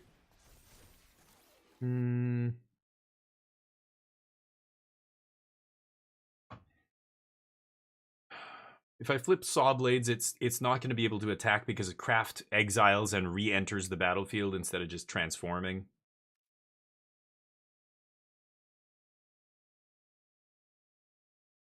Cryptic lets me do, what, 11 to them?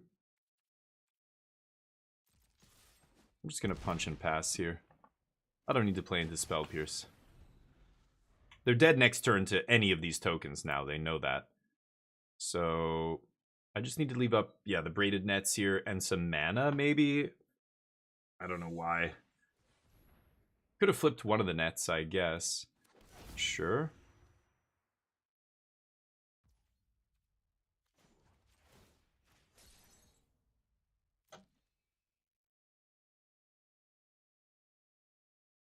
I'm doing that deliberately, not using the last counter there, because now if they have a braid or any artifact removal, I mean, they would kill Synthesizer, but, you know, making one of these go to 0 means now the other one's a prime target, and they can just kill the other one, and I can't have any more tap abilities left.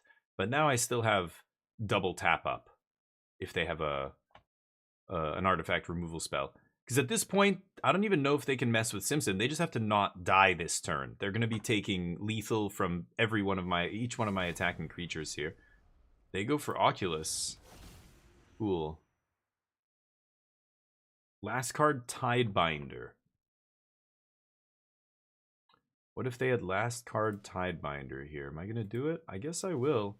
I mean, they're going to Tidebind no matter what when I go for it. Oh, they didn't have it. Okay. They get the manifests. I can tap one of these, but I'm pretty sure both of my guys are going to be lethal here. Negate would stop the Cryptic from resolving. I've also still got a draw step. Yeah, double Cryptic should do it. They can counter the first one. They have to make sure this doesn't resolve. Any artifact that ETBs kills them, basically. Because it'll make both of these guys lethal. Oh, okay.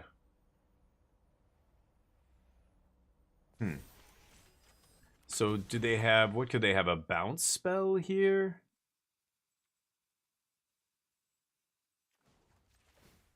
Let's go for it.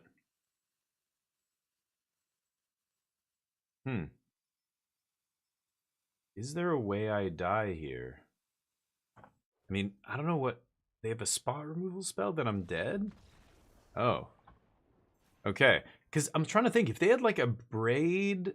Yeah, if they had a braid or something there, I think I die, right? Because they've got the block on one of them, and then they kill the other one with an artifact removal spell, and then they swing back for lethal in the air, right? Because I'm tapping my last braided net there. Risky. But we got him. Another Cryptic? I don't think that would have changed it, because again, they just had to... It didn't matter how big they were. If they have a braid for one of them, chump the other one. They don't have trample or anything. That's it. I can't kill them, right? I had Anchorage. Oh, I did have Anchorage up still. You're absolutely right. Yeah, I could have stayed alive. Maybe. Again, they would have untapped if they had another removal spell or something, but yeah, you're right. That was still risky right up to the end there because they just suddenly put a ton of power on the battlefield and I thought, like I only have 2 attackers here. I have to use this net to force through lethal, so I won't have it on their turn to tap their thing down. You know, can they kill me here? Anyway, Jeskai Oculus is an awesome deck. I wanted to actually play some more of that, but it's the deck I think would be the hardest for me to put together in real life. Corey Steels are very hard to find right now. Oculus is not playing Corey Steel. Like, Oculuses and stuff are really expensive, and a bunch of the cards in that deck. I don't know. I could try. I'm gonna keep this. Double Iron Crag. Nope. Okay, let's see if we can draw that United Battlefront. Okay, here's the mono red deck. Could have used you earlier. I think I'm going to do this and take some more damage in order to set up the Battlefront. I think the best... Shit. Is that too slow?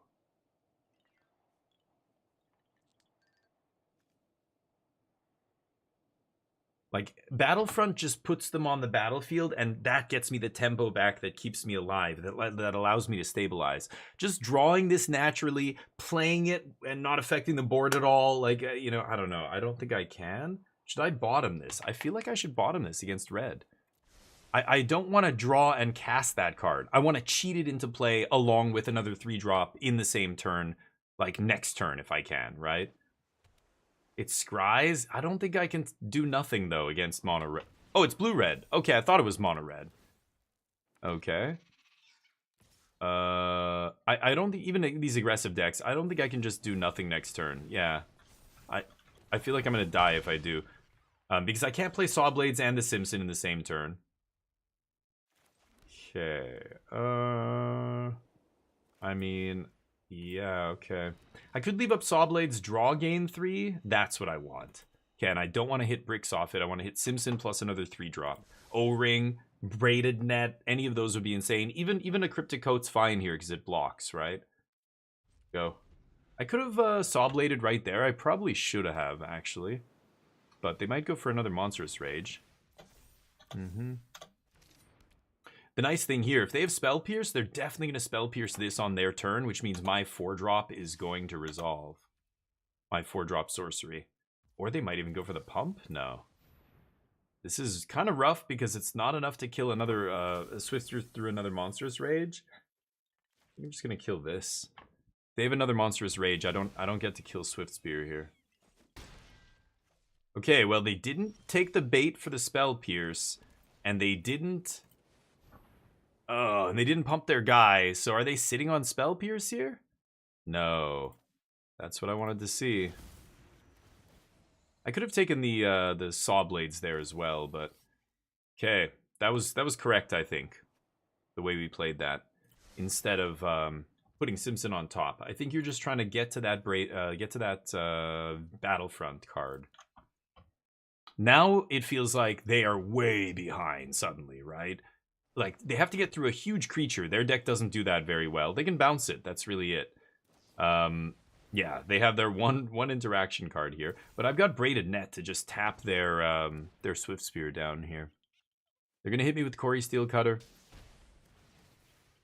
Yep. I can gain 6 next turn.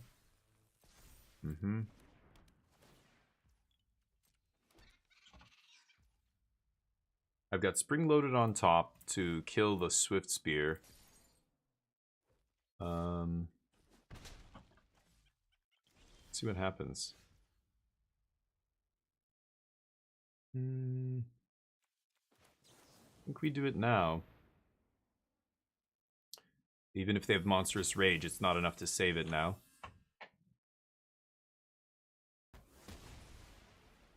And then we're going to draw gain 3. I could do that now and see if I can find a land drop. I should. Because if I find a land drop, I can Candy Trail again, right?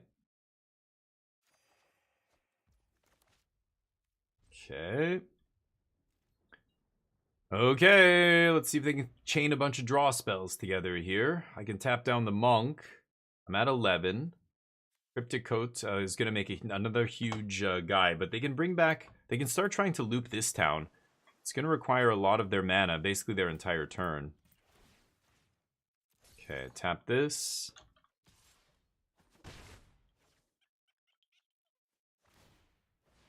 Yeah. They know they need to keep doing this, otherwise I'm just going to have these huge creatures over and over every turn. Okay. Put 2 bodies on the field, and I have the net up. They've got the bounce spell for the big guy. I'm just going to pass with the Candy Trail up here. I'm going to flip net and draw cards maybe next turn, but that's me taking the whole turn off, which sucks. Yeah, they bounce that. Sure. Replay. Trigger, Quarry Steel, switch. I tap down the hasty one, I think. And then trade with this one. Ward 2? They can still pay the ward and play? Okay, so they're going to tap out here. Sure.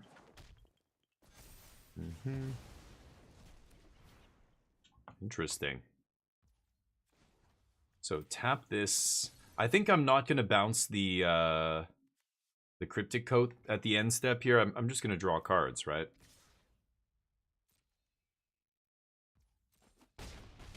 Okay. And gain life.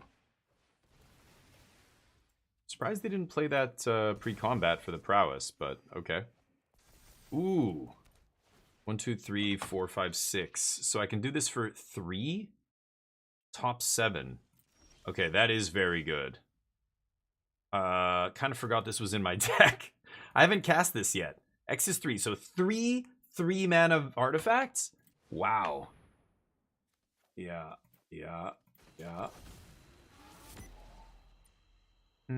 Let's exile Quarry Steel. Oh, I should have exiled Talent. Oops. I'm an idiot.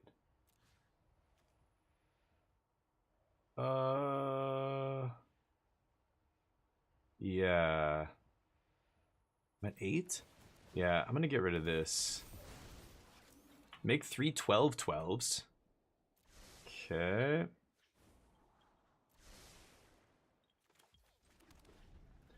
Okay, let's see if this is enough. So I took away their ability to get back This Town Ain't Big Enough. Unless they have This Town Ain't Big Enough? No. Nice. High Noon comes in. Templock comes in. I think I'm going to take out... Perilous Snare is not great here. Same with Candy Trail. I mean, I'm just going to ditch Candy Trail here completely. For Templock.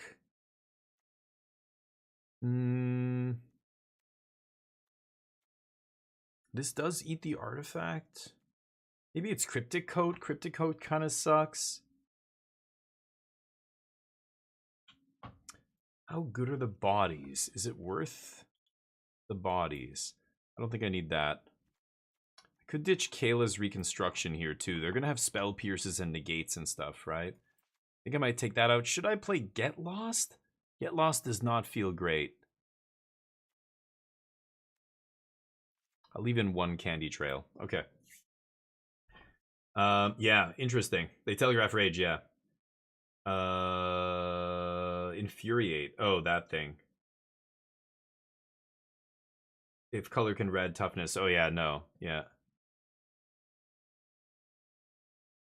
Don't play Synth, you're gonna die. Yeah. So I won that game, and I think the decision tree, the branches we took led to our victory. But if you could go back right to the beginning when the tree had very few branches, it was turn 2, and I scryed, and I saw Simpson on top, and I made a big blah, blah, blah about not keeping it on top, even though it's the best card in our deck, right? We know if I play Simpson, I'm going to start pumping out dudes.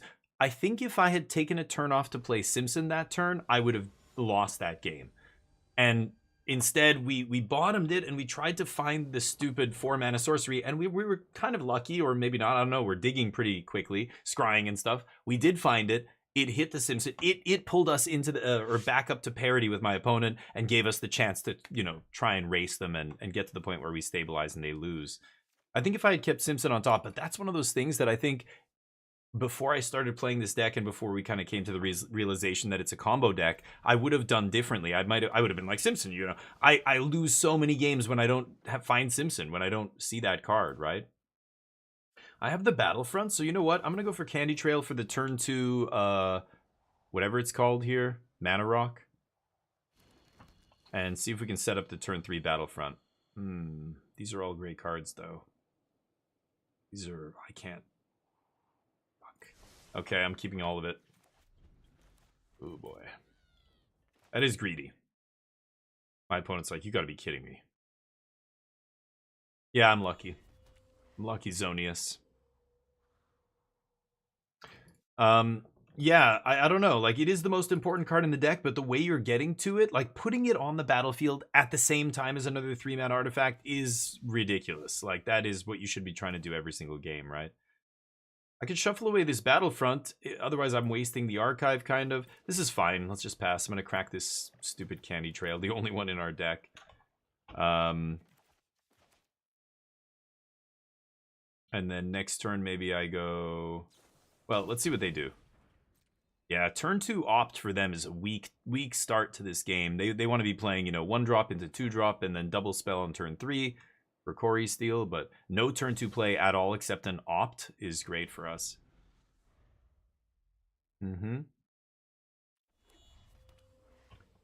We gave ourselves, yeah, but like that's how combo decks work. So when you watch somebody who plays a lot of combo, when they play a deck, or like a combo player plays a deck like this, or builds a deck like this, they'll build it in this way. Like it's much more of a combo deck the way it's built now, right? And you watch them play it, and they'll play to those outs. Like, they're playing a combo deck. They know it, so they're going to play to the outs that get them... So am I going to leave up spring-loaded? They're not going to have a flash creature on my end step, are they? I don't think so. Spring-loaded still deals with what's-his-face. I'm just going to do this. Sure. Go. You should play it like a combo deck if it's built like a combo deck. You know what I mean? Drive it like, you know, if it's a Ferrari, drive it like if it's a Ferrari. And like, don't... that's a terrible analogy. I don't know. You know what I'm saying? How do I describe it? You've got to take risks. Combo players know that. They know that it's, okay, I am like 70% to win, you know, if I hit a land or whatever, and you know I'm 40-something% hit a land. I just have to make land, or I just have to do this, or I just have, you know, I have to ignore this, or I have to put that on the bottom because my plan is, you know, I want to win the game. What are the odds of me comboing off? That's what if it's a good chance of comboing off, then I should be going for that. This isn't like a Splinter Twin or even Omniscience, right? Combo deck, but I'm using those examples to like that. It's closer to that than it is to a control deck, right? Which is weird. This deck's always been built like a control deck. My opponent just doing absolutely nothing over there. Do they have Spell Pierce? They must have Spell Pierce here, right? If I go for Battlefront, I know they have Spell Pierce. I'm gonna bait it. Do I have a land? Maybe I'm missing my land drop. You should pierce this. Yeah, get baited. Pierce it. Do it. Yep. Good. Let's play this and pass. Well, Sawblades their Monastery Swift Spear if they draw one here or whatever. They might side stuff like that out, knowing I'm going to bring in Templocks, but their mana's atrocious as well. That's gross.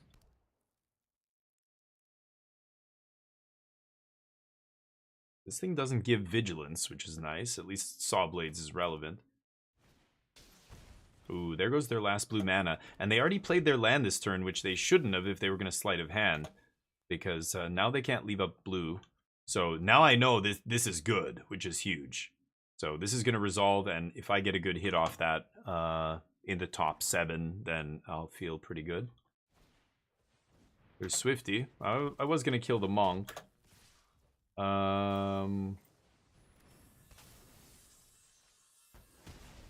still kill Swifty here and take 2. Temp Lockdown just permanently kills the Monk, right? So, alright. Ugh, ugliness. Super ugly. At least they get to eat Cory Steel here. Land go. Repurposing Bay eats the Saw Blade or the Iron Crag to get the Simpson going. I think I'm just going to resolve Battlefront again if they want to tap all their mana, though. I imagine they bring in Tidebinder, right? So Tidebinder can shut off the Simpson as well. A little awkward. Let's see. Play to win. Yeah, exactly. Not to survive. The combo mentality is a bit different, so... I mean, but again, knowing the deck, and like this is why you have to play with the deck and listen to the... Like, if the deck builder ever, you know, gives any kind of guide or advice on playing the deck, then, sure.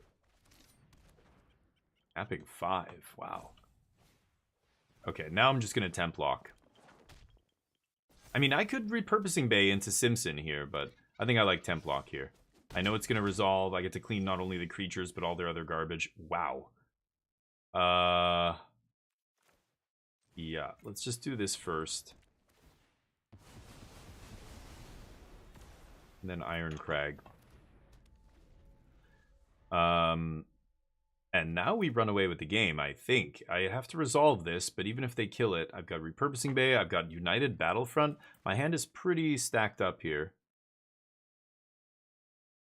They need another This Town Ain't Big Enough. Let's see.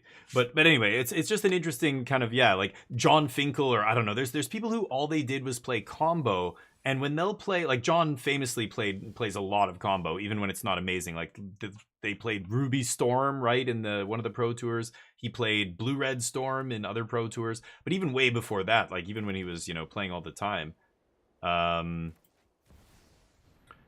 you know, you watch him play a combo deck, and he's in that mindset of like, you know, I know what I'm doing is way more powerful than what my opponent is doing here, right? So I need to focus on executing my game plan no matter what. Go. And my opponent is the one who has to stop me, not the other way around. I'm not going to interact with them, or I'm not going to react, or I'm not going to like keep a card on top that I know can interact with them, because right now they've demonstrated they won't be able to stop me if I find my combo. Like I should just, you know, like he's so good at knowing when to do that. Like there's times when you're playing a combo deck that you have to temp lock instead of, you know, whatever the card draw spell is, you know, that you're playing. Like even in Omniscience, right? They're playing for temp lock. It's the only reason that deck is even viable, because there's so many games where you can't combo off by turn 4. You need to stop mono red from killing you or whatever, right? The blue red deck or Esper Pixie or whatever it is, Gruul. Sometimes you got to take a turn off, but the really good combo players, they know when to switch gears, just like, you know, when they're playing aggro control decks like Delver and stuff. Like the best players, or even Rafine. Rafine was like that. There was a really good Japanese player. He top 8'd a couple of Pro Tours last year, a couple of years ago, and he was playing Esper mid-range in one of the top 8s and with Rafine. And his version was much more like reactive, and man, was he good at playing that deck. He like, you could tell he was switching gears between aggro and control seamlessly from like turn to turn, like with no I'm gonna go for this again. They've got to negate it, right? No?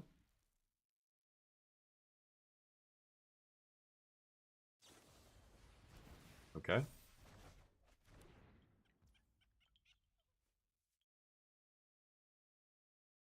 So do I just United Battlefront here? I think I will. Braided Net? I think I'm just gonna go double Simpson here. Oof. That's disgusting. As soon as they tap that low, now they're in trouble.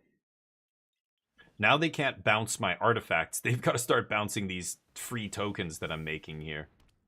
Otherwise, they're going to get steamrolled. And I can block, obviously. 4 mana, but then they don't have 5 mana to bounce both my things. So let's see what they do here. Yeah, Swoops, what's up? Hardest opponent's your own deck? Oh, sure. Yeah, especially with a combo deck, right? Like a lot of the games, you're just losing to not finding your combo pieces fast enough. I mean, the opponent's killing you, so there's a clock there, but the game is just you versus the clock, not you versus, like, I don't know. Like, you're not interacting with what they're doing, so it's, yeah. Nice. Okay, bounce one of my dudes. Sure. But with all my temporary lockdowns, I think this game's over. Let's just eat this. 6, 7, 8, 9. It's a lot of damage. Yep.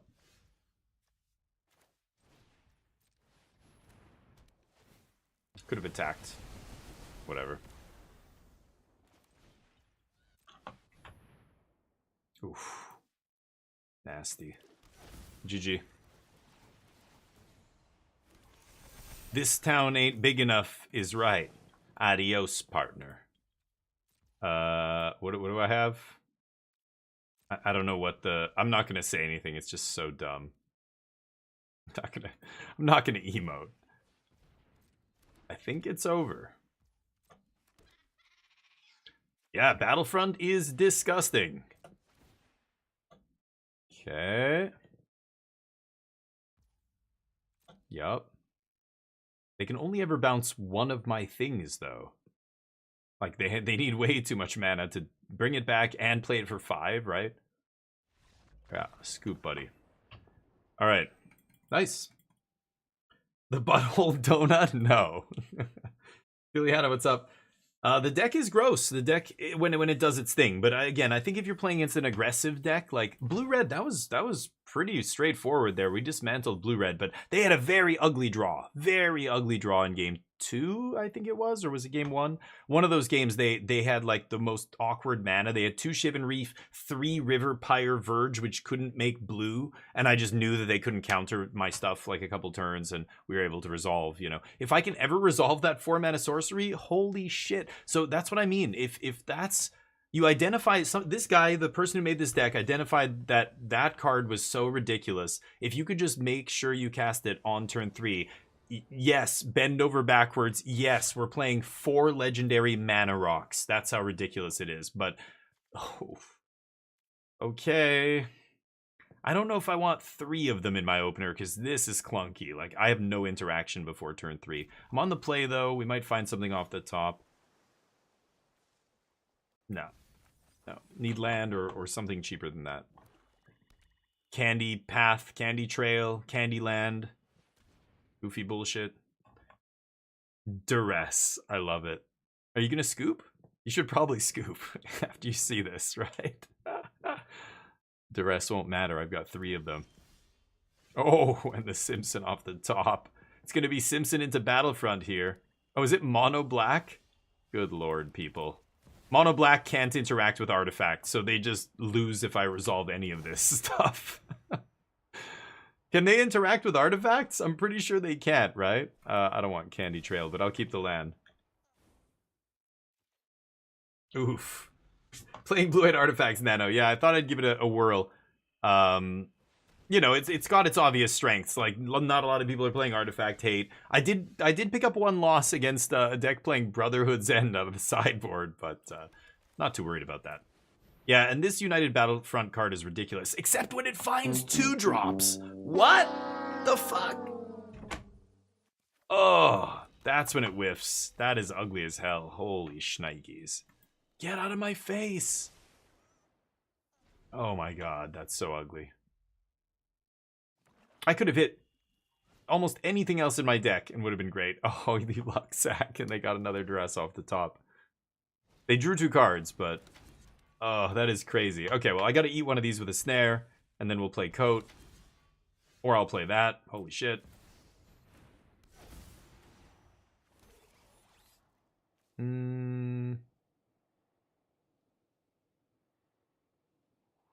Yeah, I want to make land drop here. I could sack Candy Trail and just draw now and play it. I think I will. I've got nothing else going on, right? Okay.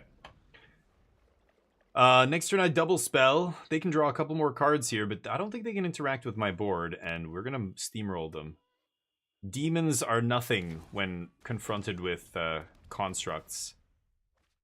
I start getting drained though. There's that. So what should I snare? I could snare the demon here. It's tempting. I don't love that they're draining me. Kind of sucks, right? Am I just hitting the demon here?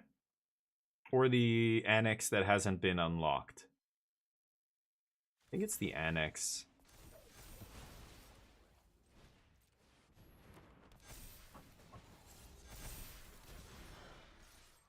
Swing for 10. Land here in the manifest, or what is it called?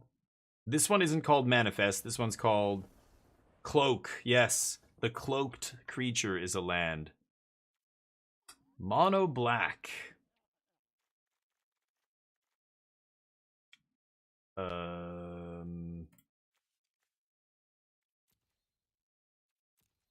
don't know. Negate, maybe?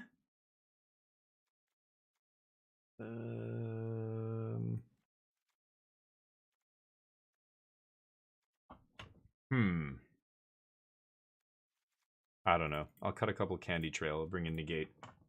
Get lost? Oh, get lost for unholy annex. Of course. I was thinking creatures. I'm like, I don't really care. Sholdreds, they're only really creature. Yeah, I could side and get lost, I guess. That's true. Meh. Let's see. See if they can stop me.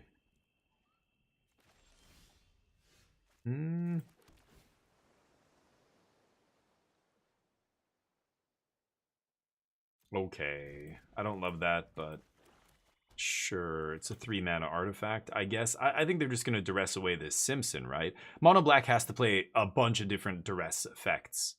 They're going to have duress in the main, which they did, but they're going to bring in Dreams of Steel and Oil or something like that against me. Because they just have so few ways to interact with, enchantments and artifacts and things like that. Non-creature permanents. When you're playing a monocolored deck, you're kind of restricted on what you can play. And, yeah, that's kind of Black's weakness. They can't target artifact. What? I can't think of a single Black removal spell that hits an artifact in Standard. Is there a Black spell that hits any non-land permanent? I don't even know about that. Black doesn't get that kind of stuff usually. It's just kill creatures efficiently. That's where it excels. So I don't know. What do they have in Black? I can't even think of a single card. Sholdred's Edict only hits planeswalkers, creatures. Withering Torment hits enchantments, but not artifacts. What Black card hits an artifact? I'm not even sure. Maybe there's a creature that ETBs and does it or something, but only chance they have. Yeah, I was gonna say it's got to be discard. Yeah, it's a discard effect. Well, now that I've got negate up, I feel pretty good though. I think my opponent's AFK here, but I'm gonna get a drink then. I think they're done so.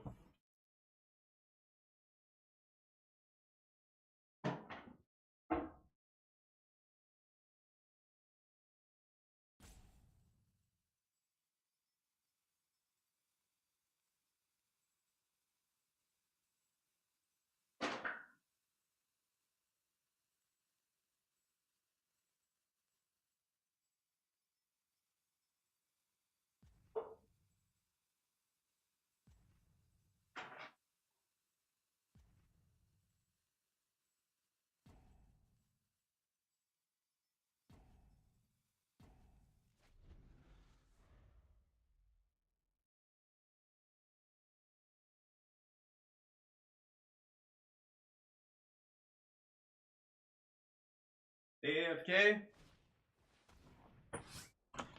What? Oh. No. They're back. 3-mana Liliana Ultimate? Okay, that's fair. The Double Dreams. Good lord. You're lucky. I think I'll just get the net down here. Anchorage is tempting there, but I don't think I'm going to start swinging with it. I wonder if they leave in any of their removal. They probably cut, like, Go for the Throats and Cut Downs. And what removal did they have that really matters here? Yeah, I'm not even sure. I'm assuming they just cut all their removal, right? We shall see. Yeah, Liliana Ultimate's a long shot, but So anyway, but you're right. Technically, you're right. That is one way. But I mean a spell, like a spell that just goes kill an artifact. You know, the way every other color can do. Black just can't do that. So it's you know, it's tough when you're mono black. Like you have to rely on this kind of stuff. But my opponent getting very lucky here, finding both their sideboard dreams on turn 3 or by turn 3 or whatever. I don't know what's going on here. I assume they were AFK. Maybe their connection sucks. I don't know. Yeah, you never know. The point of Iron Crag is to cast the the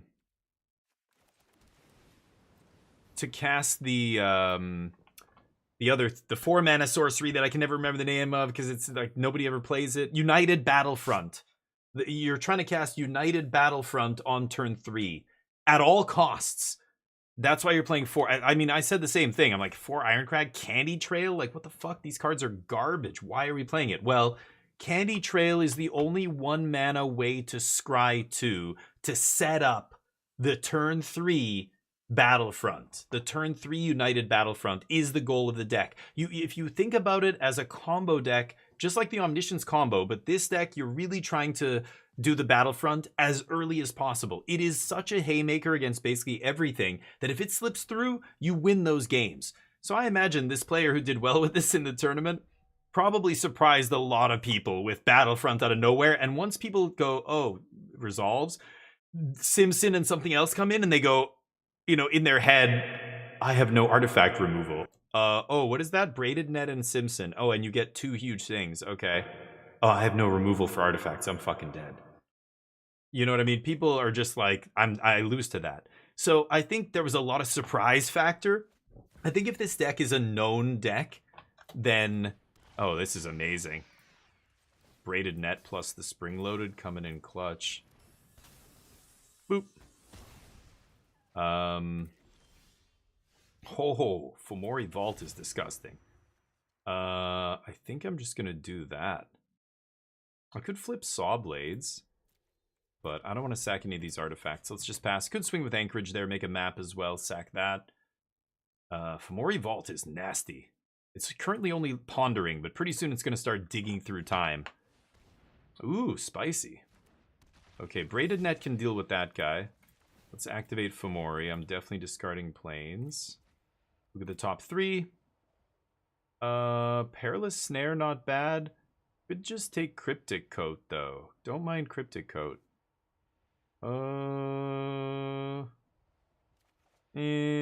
Not sure. Nah.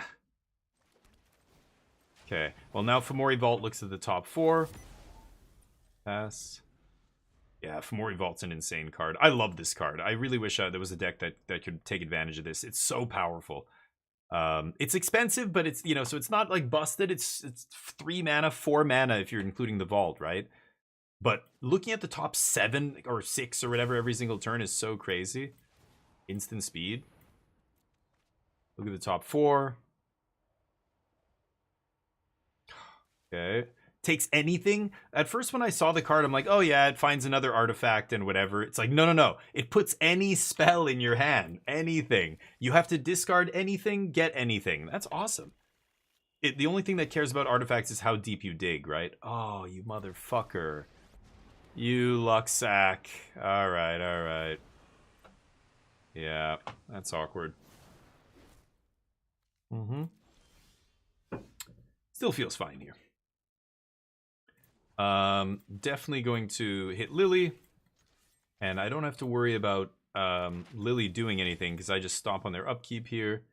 And I think I could flip Saw Blades. What should I do here? I think I'm going to save Saw Blades here. Pass. Tap Lily. Any card is insane, right? So I love Fomori Vault. That was one of my favorite cards in the other version of the deck. But that was more of a control deck. It was playing a couple Vault. It was playing some Fountain Ports and stuff. But the weird thing about this deck, you know, it's not affinity. It doesn't. These like little shitty artifact tokens don't matter. Like the Thran Spider, it was a good blocker, but the Power Stone, like you needed to play 3 mana artifacts. It's not about how many little artifacts you have. You got to play a critical mass of artifacts that matter, and those are only 3 mana, right? Okay, so there's a snare for Lily. I could just flip the net and draw some cards here. If I go to attack Lily, I think they're going to kill my creature land with something here, right?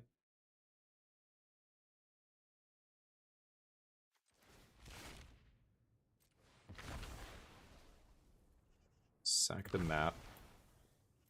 I don't have an artifact in my graveyard. Let's flip this.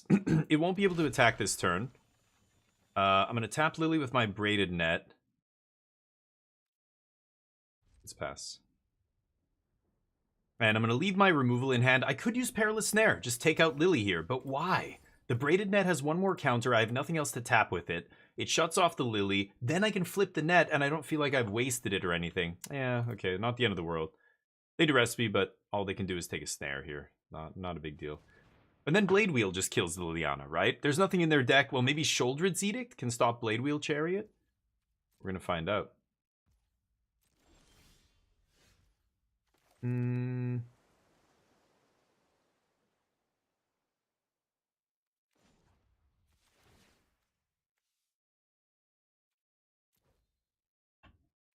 I think I'm going to fire up Anchorage as well. I want to make sure Lily dies. They only have 2 cards left. What are the odds they're both removal spells here? Let's see. It's 1. Okay. I knew they were going to kill Anchorage. Can they kill Chariot? No. Nice. Okay. And I think I'm going to craft with Iron Crag here. And I'm going to flip in the Saw Blades next turn, just to have another artifact, and then I'm going to draw 4 cards. So let's see what happens. They matter for artifact count, that's fair. The maps... Fomori Vault's a 1 of, so it doesn't really matter. It might as well not... It's negligible, right, for that. But the artifact count for my tokens doesn't really matter. The constructs, because they just are huge no matter what. If I have Simpsons going, those things are always going to be big. So the maps and the other little stuff usually doesn't matter. Bloodletter. Interesting. Okay. Wow. Is that a good top deck? Yep, that seems good. Scoop it. Scoop it. Vault was incredible. Yeah, Vault was fantastic there. Now they even had the discard for the first. Vault just found me that Battlefront a long time ago, but they had it. Good top deck there. I mean, it's a ticking time bomb. We're gonna find either that or Simpson eventually, but Battlefront's so disgusting. Like, again, you play it and the game ends. A lot of games just end, basically. The opponent knows there's nothing they can do to come back. And like we said, that opponent in particular, Mono Black, I mean, they're so restricted in how they can interact. They don't have... the only thing they can do is duress me, right? Okay. I have more packs, but I guess I should just open all of them. Sure. Open sesame. Sure. Walk-in closet? That reminds me of Blue Prince. I want to play Blue Prince again. Okay, I'll play another match here. We could get the bets up. Let's see. Blue-white, putting some wins up. But again, I think this is mostly rogue factor. It's not because it's an insanely powerful deck. It's just most people just are not ready to beat a deck like this right now. But if it ever does get popular, I imagine, yeah, we're going to have... Well, we'll see.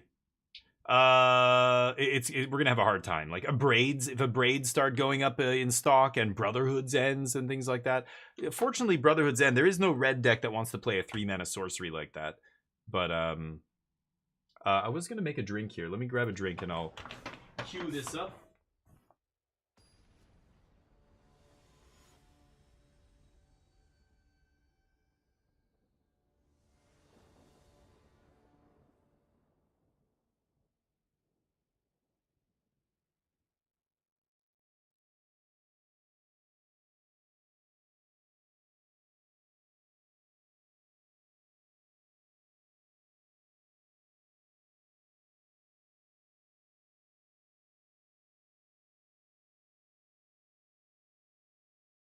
Damn it. Alright. Play. This is very slow. I mean, I know this gets me a Simpson, but that's on like turn 4. I'm on the play. I'm gonna try this. I do not love this. Thank you, Crispy. No, we're not gonna play Blueprints. Today I have to stop a little bit early, and I'm sorry for this, but I had a whole bunch of errands to do. I took Sunday off, so I was gonna play that Magic tournament. We only ended up playing a couple of rounds, but then I played Elder Scrolls, which was really fun. But, you know, I didn't do some other stuff. So today I had to drive my wife to work so that I could take Neo to get his nails ground, go to Costco, go grocery shopping, get back home, do a bunch of other stuff. Like I had to make a bunch of phone calls and other things, emails. And then I'm like, oh shit, I still started late. It was like 12:15 or something by the time I finally got started. And then because I drove Yoonjung to work, I have to go pick her up at 5. So I have to finish at 4 something here, which is about an hour from now, which sucks. Sorry about that. Today's just not an easy day. So, but hey, I streamed 7 days last week. I'm gonna stream another 6 this week. So you're gonna be sick of me soon enough. Don't worry. You can. 1 hour of no demo is a blessing. Believe me.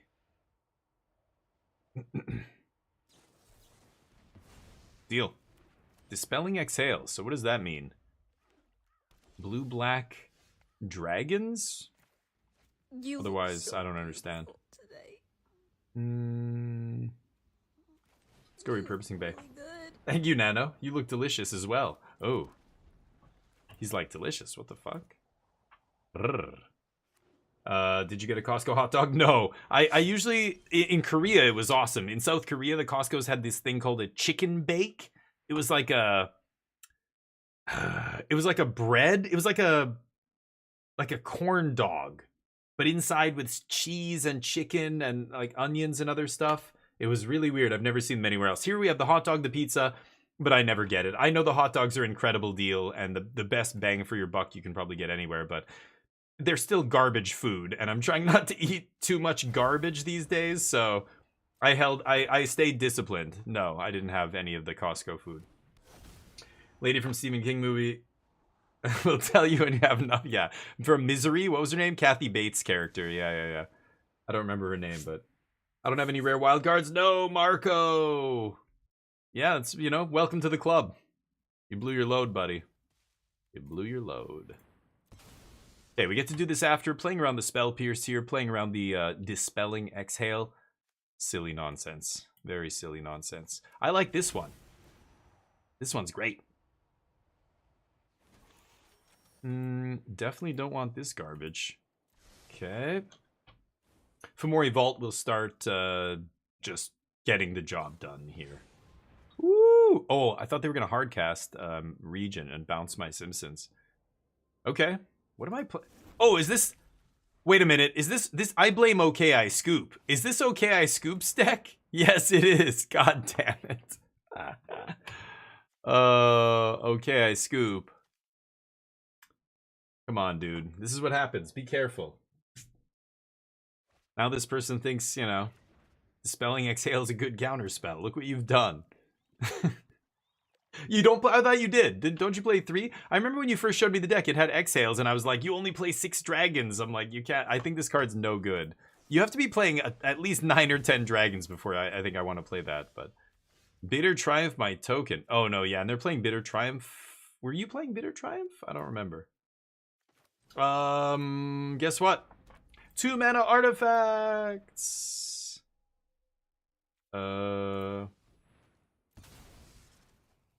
I've got Bart, Lisa. Here's Maggie. Hoo-wee!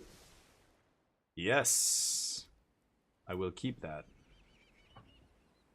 Did you say the name? Weren't you playing Dispels? No? A different list? Oh, okay. I thought you were. My bad. This is obviously something else. Valgavoth. Oh, doing little reanimation nonsense. Huh. Guess what, Valgavoth? You think you're the biggest dick swinging? No, my friend. There's always a bigger dick. Learn your place, Valgavoth. You're a toy now. We're gonna use you as like a rag doll. Toss you out. You're not a twink. You're not a twank. You're a twunk. You guys know the difference between your twinks, twanks, and twunks? You probably don't even know. Nobody. You guys are... Forget it. Just forget it. I want to discard my Darkar Wastes here and find more action. I could just go spring-loaded, make another... Oh, no, but one of the Simpsons is in the graveyard, right? So we already have all of our Simpsons in play. Could get Braided Net. If I go for Kayla's here, I know they're going to counter it, right? Anyway, let's just swing for 12. They might interact. Yeah, good. Tap mana. Perfect. Now Kayla's is going to resolve. And, you know, you could say, well, you could have played artifacts first and done more damage. It doesn't matter. It's a 2-turn clock. It doesn't matter. 4. Spell Pierce in the main? Nah. 3 mana. Oh, one of those. I'll take Iron Crag and Perilous Snare. Not really doing a ton except just making infinite creatures here, but I like infinite creatures. Ooh, shit! Put 100 power on the battlefield. Go. Kayla's Reconstruction. She's like, yes, I want their balls right here in the vice. Perfect. On her diorama there. Did you see that? That's what she's pointing at. Right here. There's the vice. Put them in gently. Now start twisting. I'm going to get lost? No.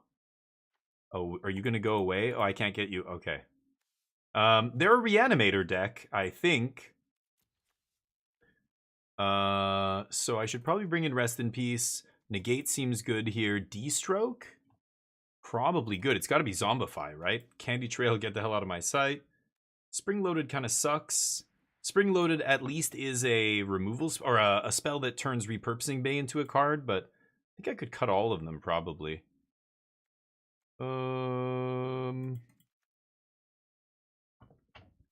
Should I take out all the Spring Loaded or I'll leave in a couple just to sack maybe.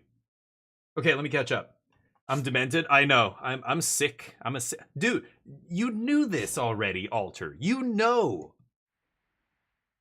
I have a lot of problems. I'm a streamer, for God's sakes.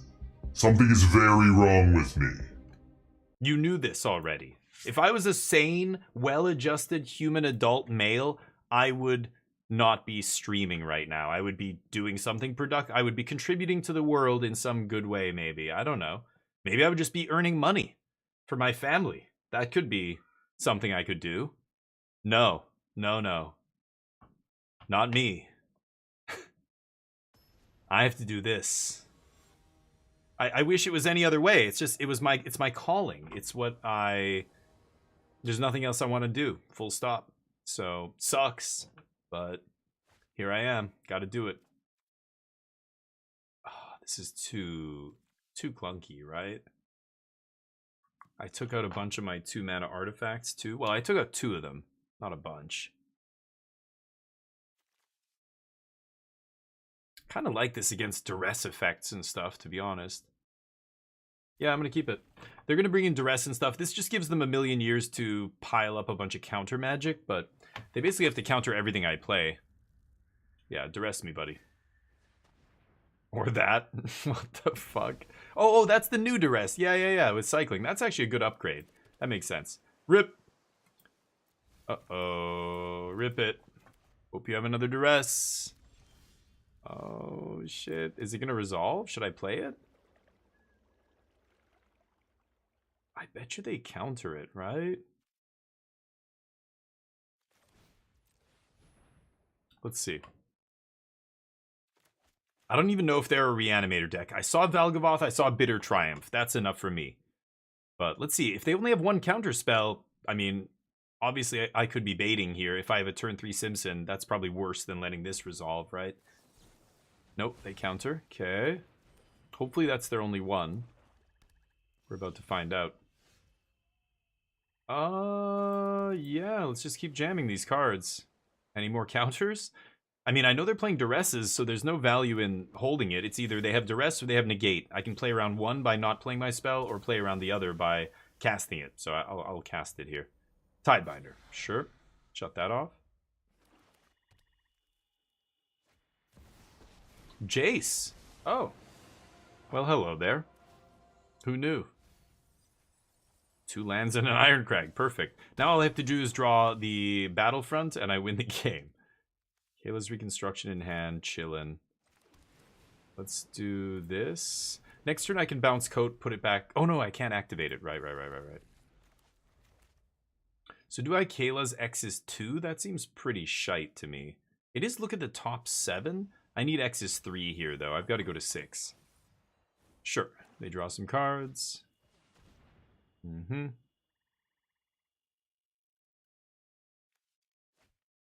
Can also flip Clay-Fired Bricks on 7 and just start trying to pressure and stuff with that. We'll see. Duress is easy. Jace is cringe. Duress is easy to play against. It just, you know, sometimes they have it on the perfect turn. Most times they don't. And then that's, you know, that's it. Yep. That's Duress in a nutshell. Either it does almost nothing, or it's like the best card in the game if they draw it, you know, in the perfect turn. But,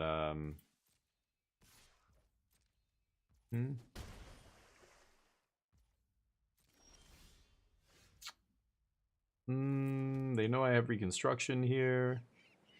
If I fire up Anchorage and swing at Jace, I'm a little bit sad, right?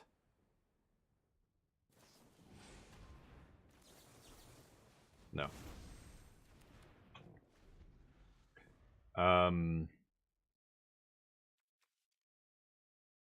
Yeah, I don't want to fire up Anchorage yet.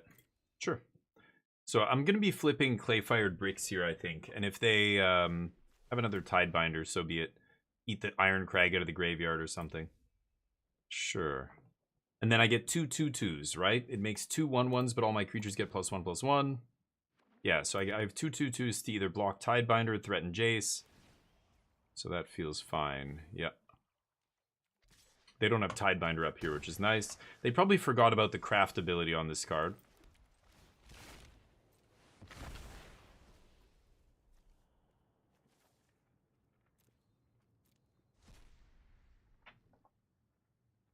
Okay.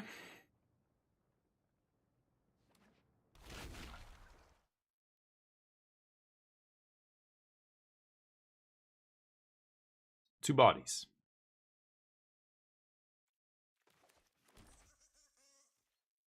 Okay. So now I can start threatening Jace. I can block. I can swing with Anchorage as well here. Oh, okay. Sure, you're that version. I don't understand. What changed? Myrong got added? That's it? Maybe this thing? Who knows? Yep, you did it. Alright, D-Stroke was definitely a correct choice here.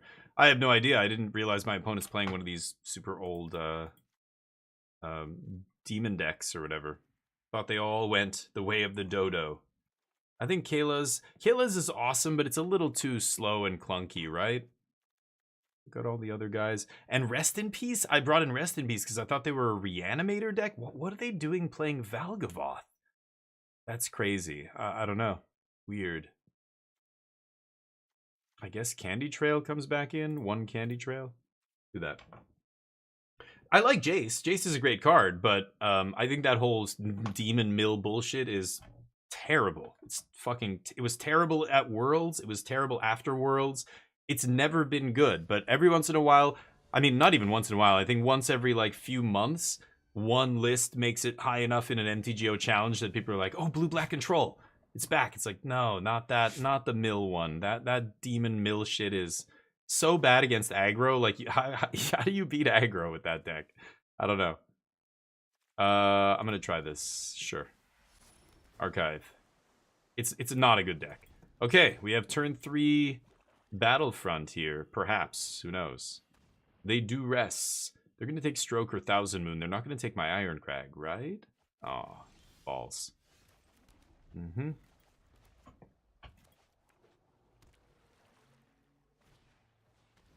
Deal. We'll find more. Not a problem. Gonna take D-stroke? Yeah, that would be crazy.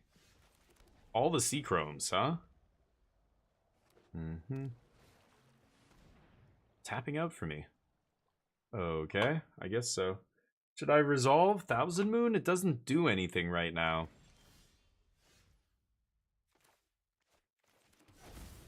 I don't know. It makes it 2-2. Sure. I feel like I'm letting them just have a Jace here for free when I have D-stroke in hand. But we'll see. Pretty lucky start for them. Finding double duress in their opening hand is the best hand they could possibly pray for here, right? They need that discard early to stop me doing this. Pretty good.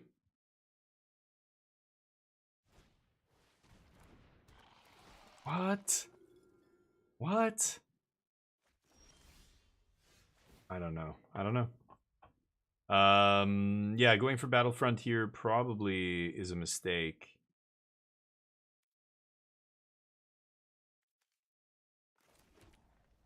Okay.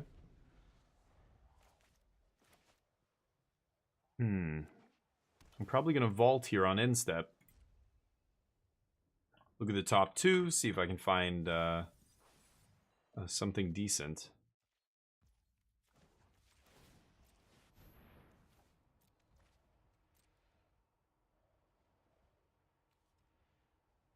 I mean, okay.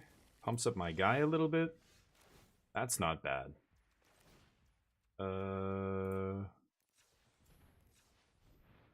It was going to tap my vault there because it assumes I can't have vault up, but I can. Punch.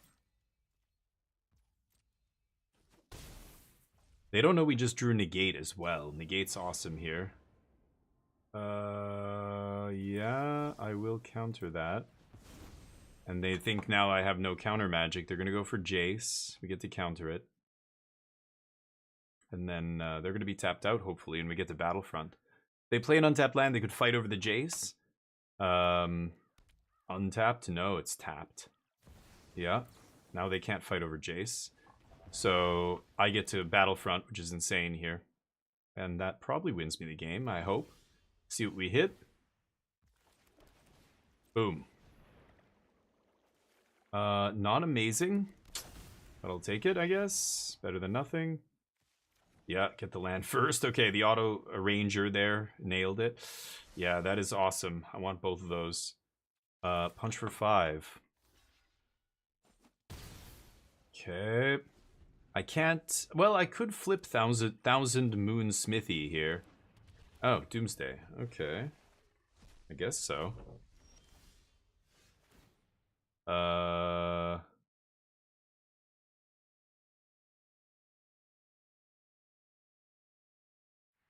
Yeah. Oh, it's tapped. Oh, that's gross. So let me see here. I have 5... I don't know which 5 cards I have. Is it face down? Oh, for fuck's sakes.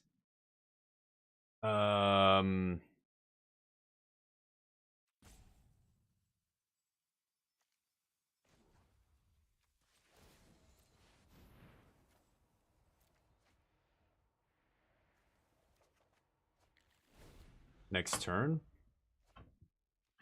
Yikes. Oh, they have Restless Reef. Yeah, I'm dead.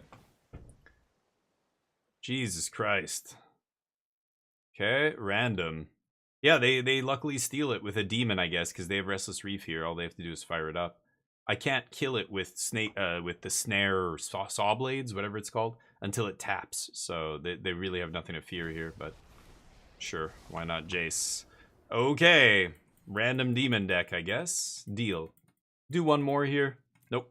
Never do. I never have fun. Ever on Arena. Ever. Never. Let's try one more. Yeah, pretty lucky. That's how the demon deck wins. It has to get lucky. I think you're trying to resolve a 6 black mana demon and have another way to mill next turn and just like, okay, yep, carry on. Sure. I have to mulligan this. do not love, but I guess I'm going to keep it on the draw here. So I'm going to put a land on the bottom, I think, with the Surveil land in hand. I don't need to keep 4 lands here. Keep the double braided net. Seems good. Yeah, that's not your fault. Okay, Scoop, I know. Yeah, that deck is really bad. I think it was one of those things where a lot of players on Arena saw that deck at Worlds and were like, oh, I'm going to craft this. And they blew all of their wild cards on a deck that they assumed was good because it won the World Championships, right? But then, like, they don't understand Magic at a deep enough level to understand that that was just a one-off deck, and the players who actually played it didn't do very well. It was only one dude who did well, and all these other things. They just crafted it. I don't really want to draw that. So now they're stuck with it, right? And if you're not like a player who plays a ton, you can't just like save up enough wildcards to make a new deck within a few weeks or even a month or two. If you only play once or twice a week, it'll take you months before you have enough wildcards to make another actual deck, right? Sure. So you're stuck with it. You're stuck with that deck, and you know, as new cards come out, okay, you add some Marang River region, sure, you add some whatever. But the reason you're kind of still playing that deck, I think, is because it's you know, you're stuck with it. Otherwise, I don't see any reason to play a deck like that. I think it was like it's literally never been good. But especially in Standard nowadays with all the aggro cards, it seems particularly poorly positioned. But what do I know? I don't know what I'm playing against here. Okay. Gonna kill this idiot. No Simpsons.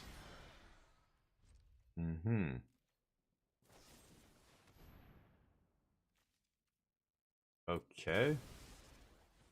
Getting them poisons.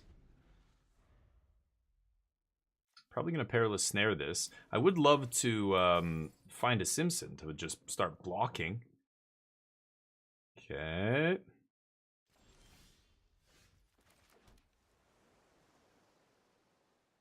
Should I snare it?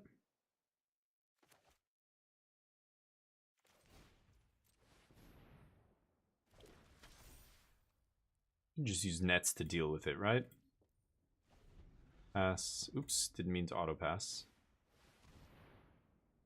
Sure. Can they kill me with spells, maybe? Who knows? They're playing a bunch of goofy, toxic spells. Infectious Inquiry and Vraska's Fall. Huh. Simpson? No.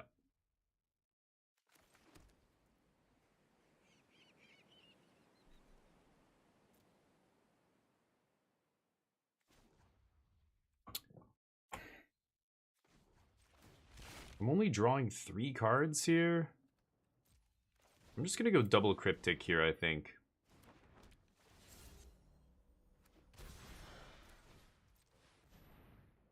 United Battlefront. Oh, damn it. Candy Trail. Okay. Pass to them.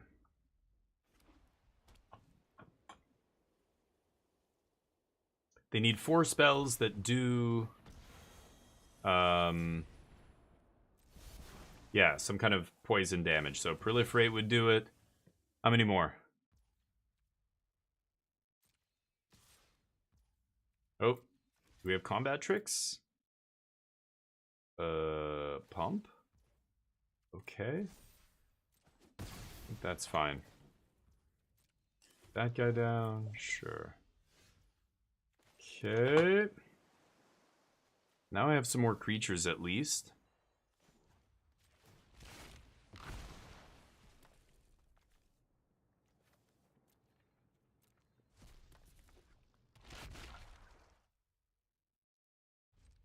Pass.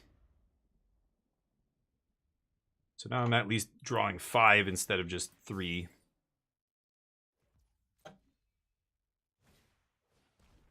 Sure.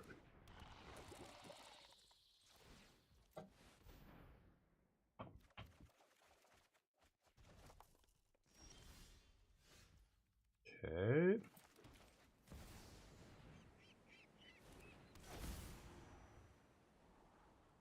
Done. I'm in. Those 2. That's what I want. Don't even need to look at the other 7.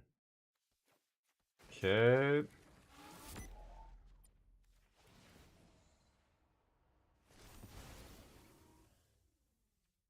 Alright. They're dead next turn. Ooh. Maybe not. Okay. I think they have to kill me this turn, but yeah, no, maybe not. 3, 4.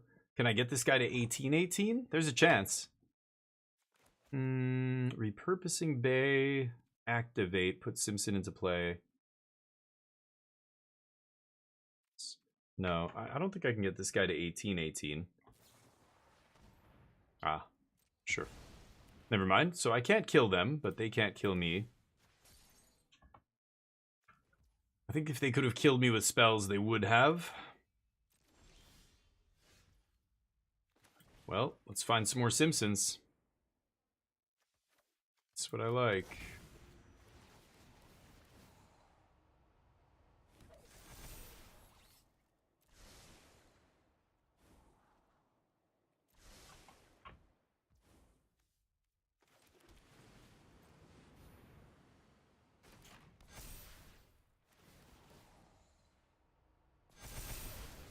Okay.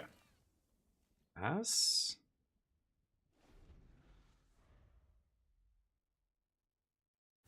Two poison. There's one. I'm sure they have it. Yep. Deal. Just barely crossing the finish line. The miracle. Templock?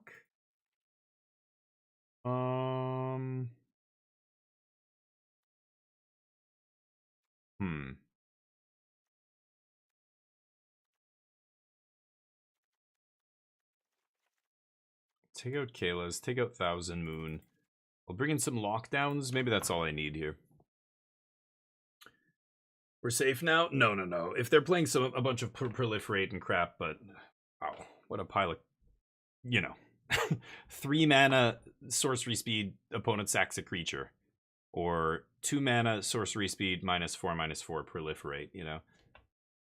I don't know what life is like when they play blue-red Corey Steel or play against mono-red aggro or Gruul aggro or Esper Pixie or any of those other decks that are way cheaper and more efficient and all their cards are better on rate than what that deck's playing. But some people are gluttons for punishment. And then against me or against the control deck, they probably have an okay game. Like, as a control deck, the worst toxic deck you could possibly see was never Bant or whatever, Bant Toxic.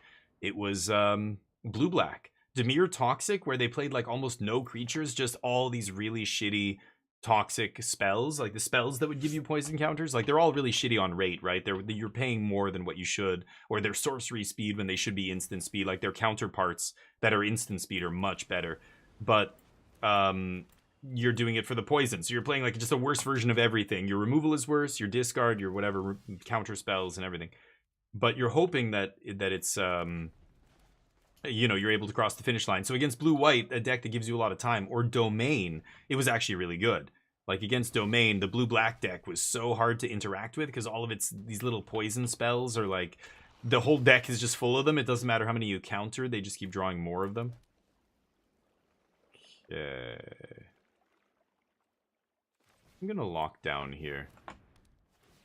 They don't know I just drew Sawblades, right? And Sawblades lets them still have another creature. Take this away. As soon as they get the 1 poison, then their proliferate cards matter. But if they don't get a poison on me, then none of the proliferate cards do the thing they want to do, right? Ooh, that's pretty lucky. Okay, guess I should side in Get Lost. Who knows? Punch.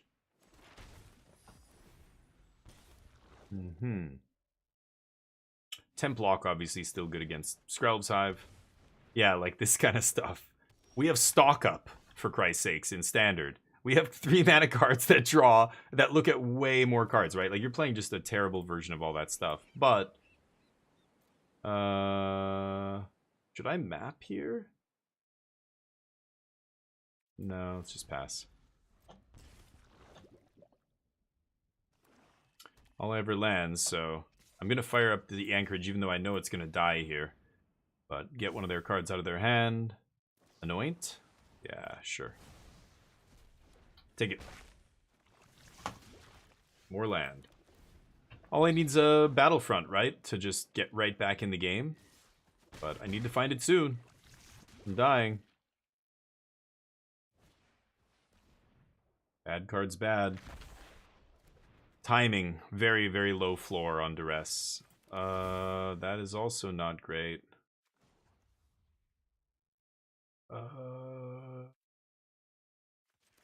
Well, no, you know what? I'm gonna pass. I'll cycle on their end step, I think. But I think it's already too late now. I needed to draw not a land in the last 5 draws or whatever. But getting unlucky here against the Toxic deck.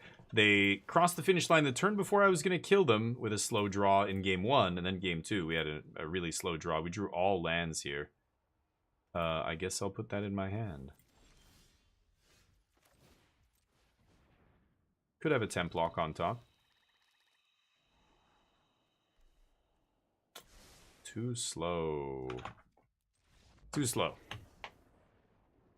Yeah, the black-red, or blue-black Toxic deck, yeah. But the problem was that blue-black Toxic deck, they would play against aggro and get steamrolled, and that's why that deck can't ever exist. But this is the arena ladder. Like, you still run into people like that. It baffles me that people can be playing, I'll play one more. That people can be playing a deck that just gets wrecked so badly by aggro. Like, it just seems like, God, most of your games are not going to be enjoyable, right? Unless you are a glutton for punishment. Like, unless you just like getting your ass handed to you by half the format. I don't know. Doesn't seem great. This is the reason I was not even happy about the Artifacts deck. I'm waiting to play against some red decks. I beat blue-red Corey Steel, but I want to play against, you know, mono-red Gruul, that kind of stuff. I want to see how this deck does, because I have the same problem with this deck. I feel like it's got to be weak against aggro, right? And that's the last place you want to be in Standard right now. God. 2 garbage hands here. I'm gonna keep this, I guess. I don't know. I've got a removal spell, I've got the best card in my deck, and I just need a blue land, and I'm on the draw, so not the end of the world. I can lose net. Nice. Okay, black. Oh, junk. Wow, the Junkinator. All right, I was going to say it's either black-white bounce or it's Esper. Nope, it's junk. Wow. All right. Wow. What happens? Sack a non-land permanent. Oh, okay. Value. Get the Surveil. Look at that. Huge. I think it's just Perilous Snare Candy Trail here. I Synthesizer, I just can't play a do nothing here. It's no good. Okay, this guy doesn't do anything else, right? Oh, when he attacks, you can sack permanents, right? Okay, I'm gonna go land Simpson. Yeah, I'm gonna keep land on top here for next turn. Yeah, I definitely want to play Simpson, and I want to make my land drop. I know I have the net, so the Scry 2 is kind of like half of it's a little wasted, but not the end of the world. Okay. Shimshin. I don't want any more land. Okay, so next turn we've got to go Braided Net here. And then Candy Trail draw.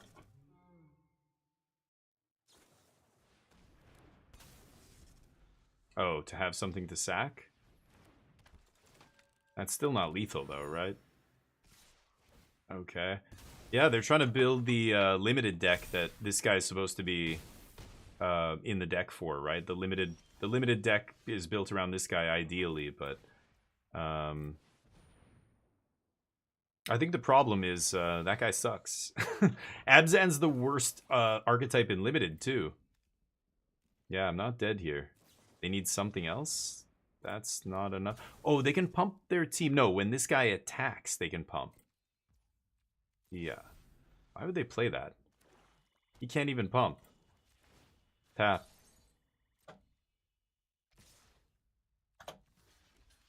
You see this trail of candy right to my door? I'm not dead.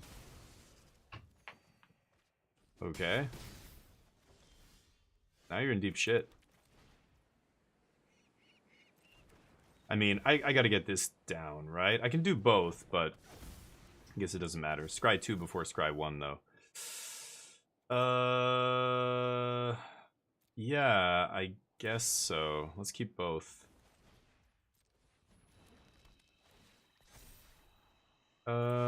So is there a way they could kill me? Tap. Draw. Yeah, I'm gonna leave both back for now.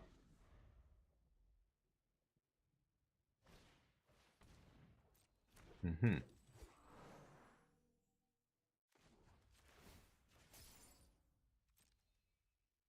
Swing. I dare you. I didn't think so. Okay. Falling back into it. Actually, I don't need to do that. I can just, yeah, let's just spring-loaded this thing now. And swing.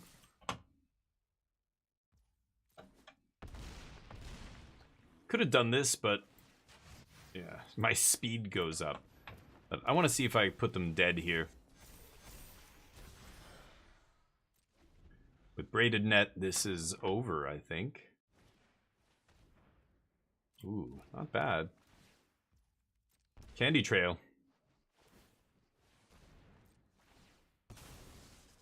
Mm-hmm. Velothar, take a bow. Close. I could have, yeah, I was just going to say, I could have forced them to block there by playing it pre-combat, I guess. I don't know. Maybe. I think if I do enough damage, then they're guaranteed dead the next turn, but yeah. Thank you for the follow, Pat Loves. Pat Loves, you're a goddamn legend. Welcome to the squadron, buddy. I don't know what I'm going to side in against Junk here. Boy. Yep, that is a strategy.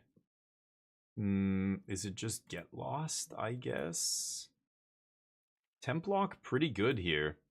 I know they're going to bring in Lauren out of the sideboard, probably. Templock looks really good here, though. I'm going to take out Candy Trail. Alright, let's kick it. Look what I found. What? Really? No way. Oh, yeah. Are you stalking me? Alter Ego? Yeah. I was on there a long time ago. Oh, are my demos up there? Oh, wow. I forgot I even had demos up there, yeah. I haven't heard these in ages. The crunch of fresh lettuce, the tang of that sweet and spicy Southwest sauce. This is an old one, too. Bacon and that juicy 100% Angus beef patty. I'm gonna keep this. When your stomach says yes, how can you say no?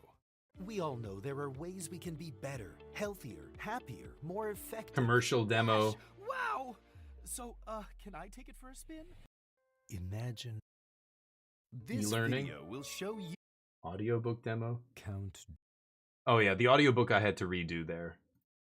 Oh, the bets are in from a while ago. The audiobook I was supposed to redo and I never got to it. Ooh, keep that. Yeah. I can't believe you found that. Yeah, Voice123, voices.com. Some of those sites, they're garbage. They don't do much for you. All they do is they're pay to win, right? If you don't buy the premium subscription or whatever, like if you don't pay $2,000 a year or $4,000 or $5,000 a year, whatever it costs now, then you don't get access to any of the good auditions or jobs or anything. You just get nothing, which, you know, obviously sucks. I guess it's just Simpson?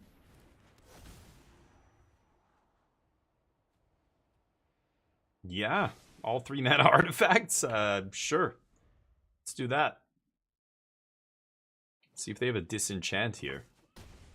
It doesn't even say, well, that, yeah, like my normal voice is not the voice I use for a lot of the work I did, yeah. Pixie bounce the rhino. Yeah, sure. I'm gonna cast this one. Have you heard of it? It's great. Let's just put these 2 on the battlefield. Triggers. Eat the rhino. Make giant dorks. All right. Oof. United, baby. United we stand. Okay, they're gonna try and drain me out. Ooh. Okay. I see. Part of me wants to just temp lock here.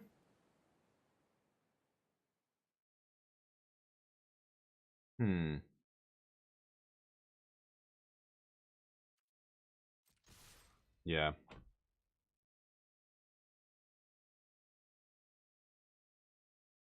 They don't have any creature lands. I think I'm just gonna temp lock this. We lose our clay-fired bricks and my manifest token, but I don't really give a shit. Go. End step, I can bounce the cryptic, and then next turn I can go Simulacrum Synthesizer plus a 3-drop if I draw a land.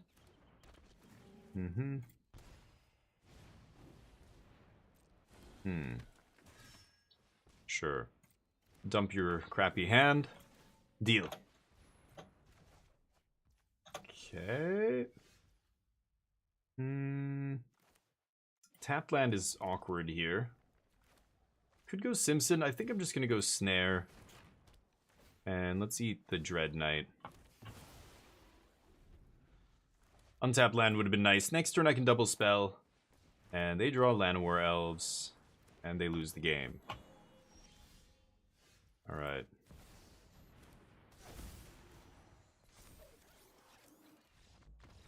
Deal. Alright. Smorkin' and Dorkin. One more. I was on head on board because I'm not blocking their flyers. The only thing I'm in danger of is taking 4 or 5 damage in the air, and then they play Rhino and drain me out. That's what I'm losing to there. So I don't care. My creatures don't matter. It doesn't matter that I was ahead on the board. None of my creatures could block, right? None of them could block the flyers that were killing me. So more important, get rid of the flyers. Basically, in that spot, I'm not trying to win the game. I don't need to try and kill them next turn. All I need to do is not lose the game. I have the inevitability, right? I know that they can't beat me if this game goes another 3 or 4 turns. If they manage to top deck Felithar, sack something, pump their team, swing for 6 in the air, and then they play the Rhino the turn after, I could just die to that. I would much rather... Oh, I could have played just Perilous Snare. I'm playing only 1 spell that turn, right? Because I had all 3 drops. I had 5 mana plus a tapped land. So I could have played Snare, eaten one of their guys, made another thing. And then, do I kill them the turn after that? I don't know. Maybe. My guys are so big that, I don't know. Maybe you're right. Maybe it doesn't matter. I don't think they could have killed me no matter what. But I just want to make sure I don't lose that game. So I was playing it safe, in other words, for the temp lock there. That's all. Played more artifacts and smorked. I love smorking. Smorking and porking. Ugh. What was I gonna say? I don't remember anymore. I lost my train of thought. Their deck was crap. Yeah, I mean, junk is a rough... It's a rough spot to be. I don't think that's great. But this is, you know, we're playing in the percentages in Mythic. It's just a gong show. Everybody's playing whatever they have. Let's play one more match, including me. I'm just playing a goofy deck. At least my deck has some pedigree. I can say, you know, this deck did basically top 8 a huge tournament. It just narrowly missed on breakers. Top 8ing a huge tournament, so it's got that going for it, I guess. This is such a ridiculous hand. I've got the Surveil plus Scry 2 on turn 2. And I'm on the draw.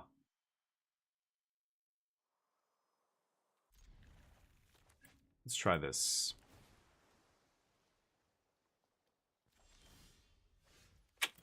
That's not a good draw. Oh, God. I'm gonna lose. I'm super greedy. My hand is stacked, though. Omni combo? Omni combo has to be a pretty shitty match for us. That's got to be one of our worst matchups, right? Yeah, I just want to draw stuff, so I'll keep it. Yeah, this deck has almost no interaction for the combo. Even my removal doesn't hit, you know, the Omniscience. It's atrocious. But we're going to try. We've got High Noon, we've got Rest in Peace, and Get Lost, I guess, comes in. Like a bunch of that stuff. Okay, good news is they don't have Omniscience yet. The bad news is they're playing Omniscience and we're probably still losing this match. I want the 4th mana. I don't want spring-loaded. Okay. Well, if we get a lucky United Battlefront here, and they get unlucky and Omniscience is in the bottom 30 cards of their deck, Sunder in the main deck. Wow, that's kind of crazy. That does not seem good to me. What? It doesn't have haste, dude. Just tap out on your turn? Why would you do that? Oh no, I'm gonna play Battlefront. What am I doing?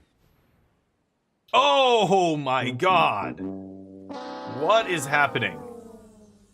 Holy shitballs. Yee. That's what happens sometimes in this deck. Whew.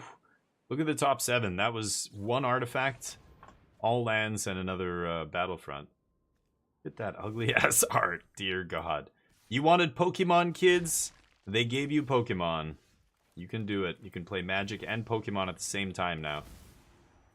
Omniscience in the yard, so pretty sure I lose the game. Go. Mm-hmm.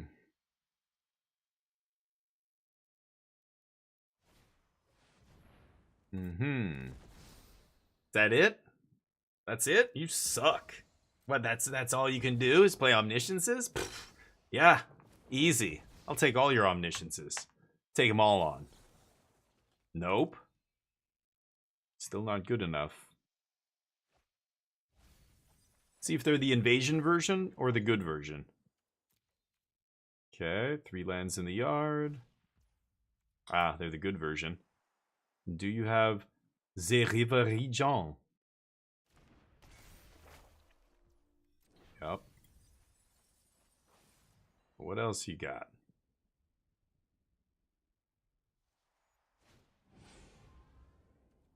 Okay.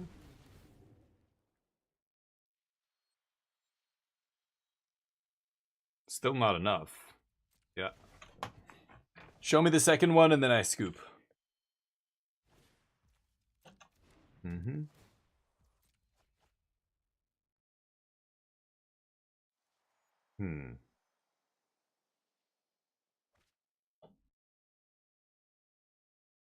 Uno más?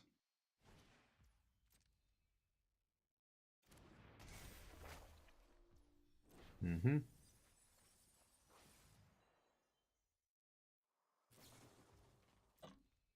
Nope. They're looking for it.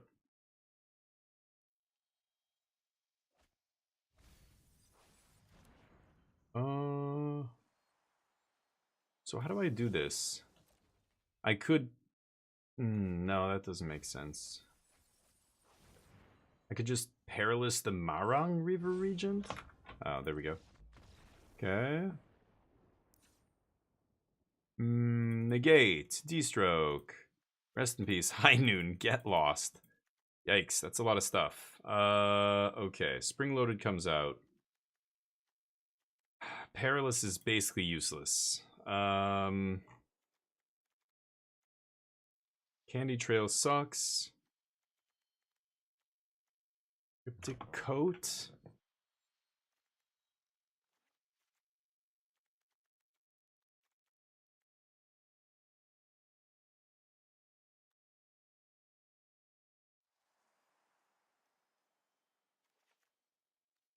Okay.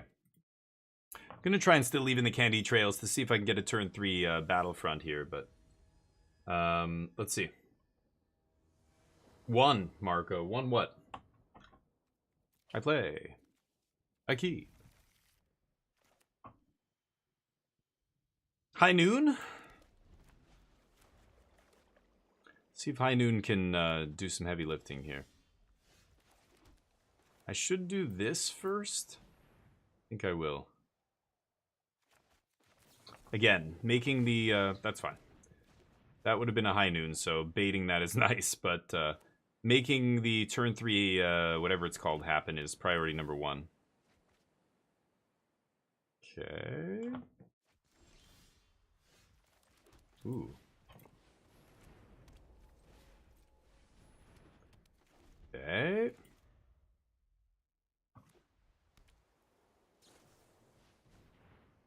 Mm-hmm.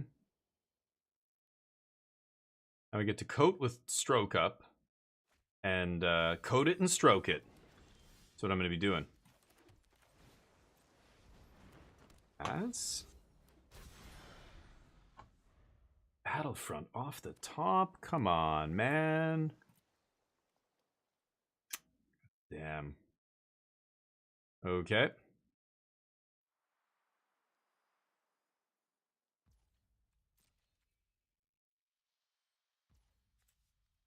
If they're not going to do anything, then I'm going to bounce Cryptic here. Wow. Really? Scoop to Cryptic. That seems ridiculously premature, but that's the code? Nice. You shouldn't put the code to your bank account on stream, though. It's not good. Yeah, that's Helena's Twitch password. Dude, you basically doxed her. Battlefront, yeah, Battlefront was on the top, and then it went under the cloak. It got cloaked. But that was a very premature scoop. I don't know what my opponent's doing here, but okay, I'm gonna be right back. I didn't finish making my drink.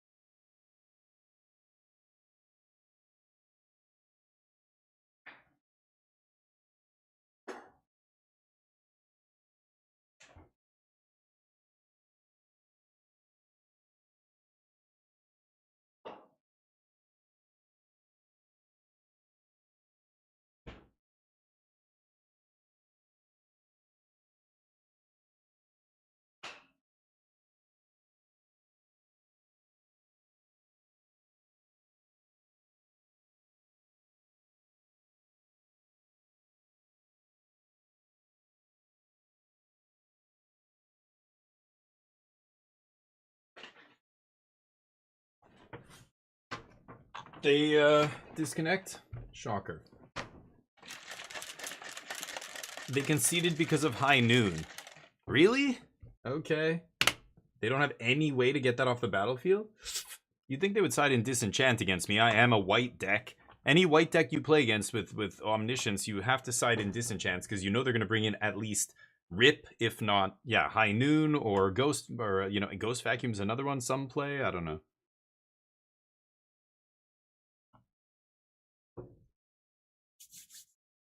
I don't know. That's weird. It was way too early to concede to High Noon there, I think, but... And my clock is very slow. Cryptic Coat will continue making creatures, and they'll eventually, you know, do something, but... I think my opponent just Salt Scooped there, and they just scooped the match here. Wouldn't be surprised if they don't show up for this, but... We'll see, I guess. Yeah, I'm gonna have to stop after this, unfortunately, but... I have to stop a little bit early today, unfortunately. Let's see. Who's streaming Le Magique? Let's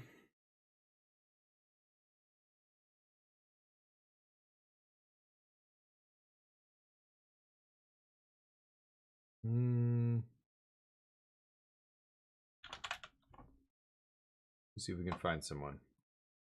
The deck actually didn't feel as bad as I thought, but I didn't play against a single red aggro deck. I really want to see if red aggro is the thing or not.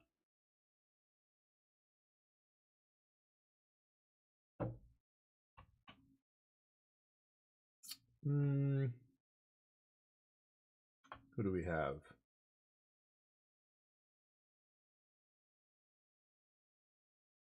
Oh, Jarvis Yu. He's an awesome dude. Could give Jarvis some love here. He's an excellent Magic player. Used to be, well, not used to be. He's still a very good Legacy player, but kind of claim to fame was Legacy. Yeah, sure enough, my opponents scooped the match because they're salty as shit. So I don't think it was the High Noon. I think it was the fact that I was playing a weird deck. They don't have a lot of answers, but like, don't they play Disenchant? Who knows? Maybe my opponent just had to go. Maybe they thought they were playing best of one and went, oh shit, this is a best of three match. I can't finish this. I don't know, but you'd think they would just concede. If an opponent has to go for some whatever reason, you concede, right? When they do this, it's either they're playing on mobile and they don't realize that when they turn off their screen, it's not closing, it's not conceding the game. I don't know, who knows, but Jub, what's up? Yeah, it's awesome, right? Yeah. Yeah, the models are mediocre. The animations are not amazing. It was an 8-man Korean animation team who did the animation. I think a lot of people don't. I hear this shit being tossed around like, oh, and it's such a small studio. It's only like 30 people who made the game. Bullshit. It's not 30 people who made Clair Obscur. It's like, 200, but there's 30 people at the main studio, but then they contract out all the work. And most of that game is assets that were already in the Unreal 5 store, right? Or the Unreal 5 has access to. It's reused assets. The devs actually went on the record and said that. So really good game and everything, but like people who are out there saying like, oh, see what they go, like, $1 million companies and big studios make bombs that aren't great, and then this tiny studio makes a banger. And it's like, it's not that, it's like most things. It's not black and white like that, but it's a great game though. Only 2 days left. What? Rank 500 right now. Do you think I should push 250 or camp? Or 1200 camp? I like that. I mean, I don't know what your goals are. If you really want to get that, like you're trying to qualify for the next, what are they called? Arena championships? Is that it? Like getting top 250 means you have an entry in the next qualifying event. So I would look ahead and say, do I give a shit about this qualifying event? Oh, it's historic or explorer or whatever format. And you're like, no, I'm not even going to play this anyway. Then don't bother. Just camp. But if you want to play, if you want to do it, I would go for it. If that's what you want to do, if that's your goal, keep grinding. Push for 250. But pushing is tough. It's a lot of work, right? It's not a big deal. Alter Alchemy is not a. It's not a huge format. It was supposed to be a format they created as like an alternate universe format and say, hey, look, this is what Standard could be if it wasn't. Oh, did they just leave? Oh, the guy I was gonna raid just disconnected. Let's go back to Magic the Gathering. They were kind of saying like this is what Standard could be if oh yeah, they went offline. If we didn't have, really busted stuff that had to be banned and whatever, and like this was around the time Goldspan Dragon was everywhere and all this other stuff. Hold on, I'm trying to find somebody to raid here. Somebody with a cam.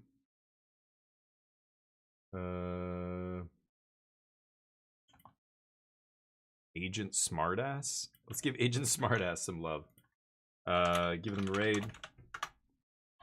So Alchemy is this weird format that really doesn't have any analog anymore to real life. It was supposed to be like an alternate version of Standard, but with the banned cards, instead of being banned, they were just like lowered in power to what they should be. You know what I mean? That's what it was supposed to be.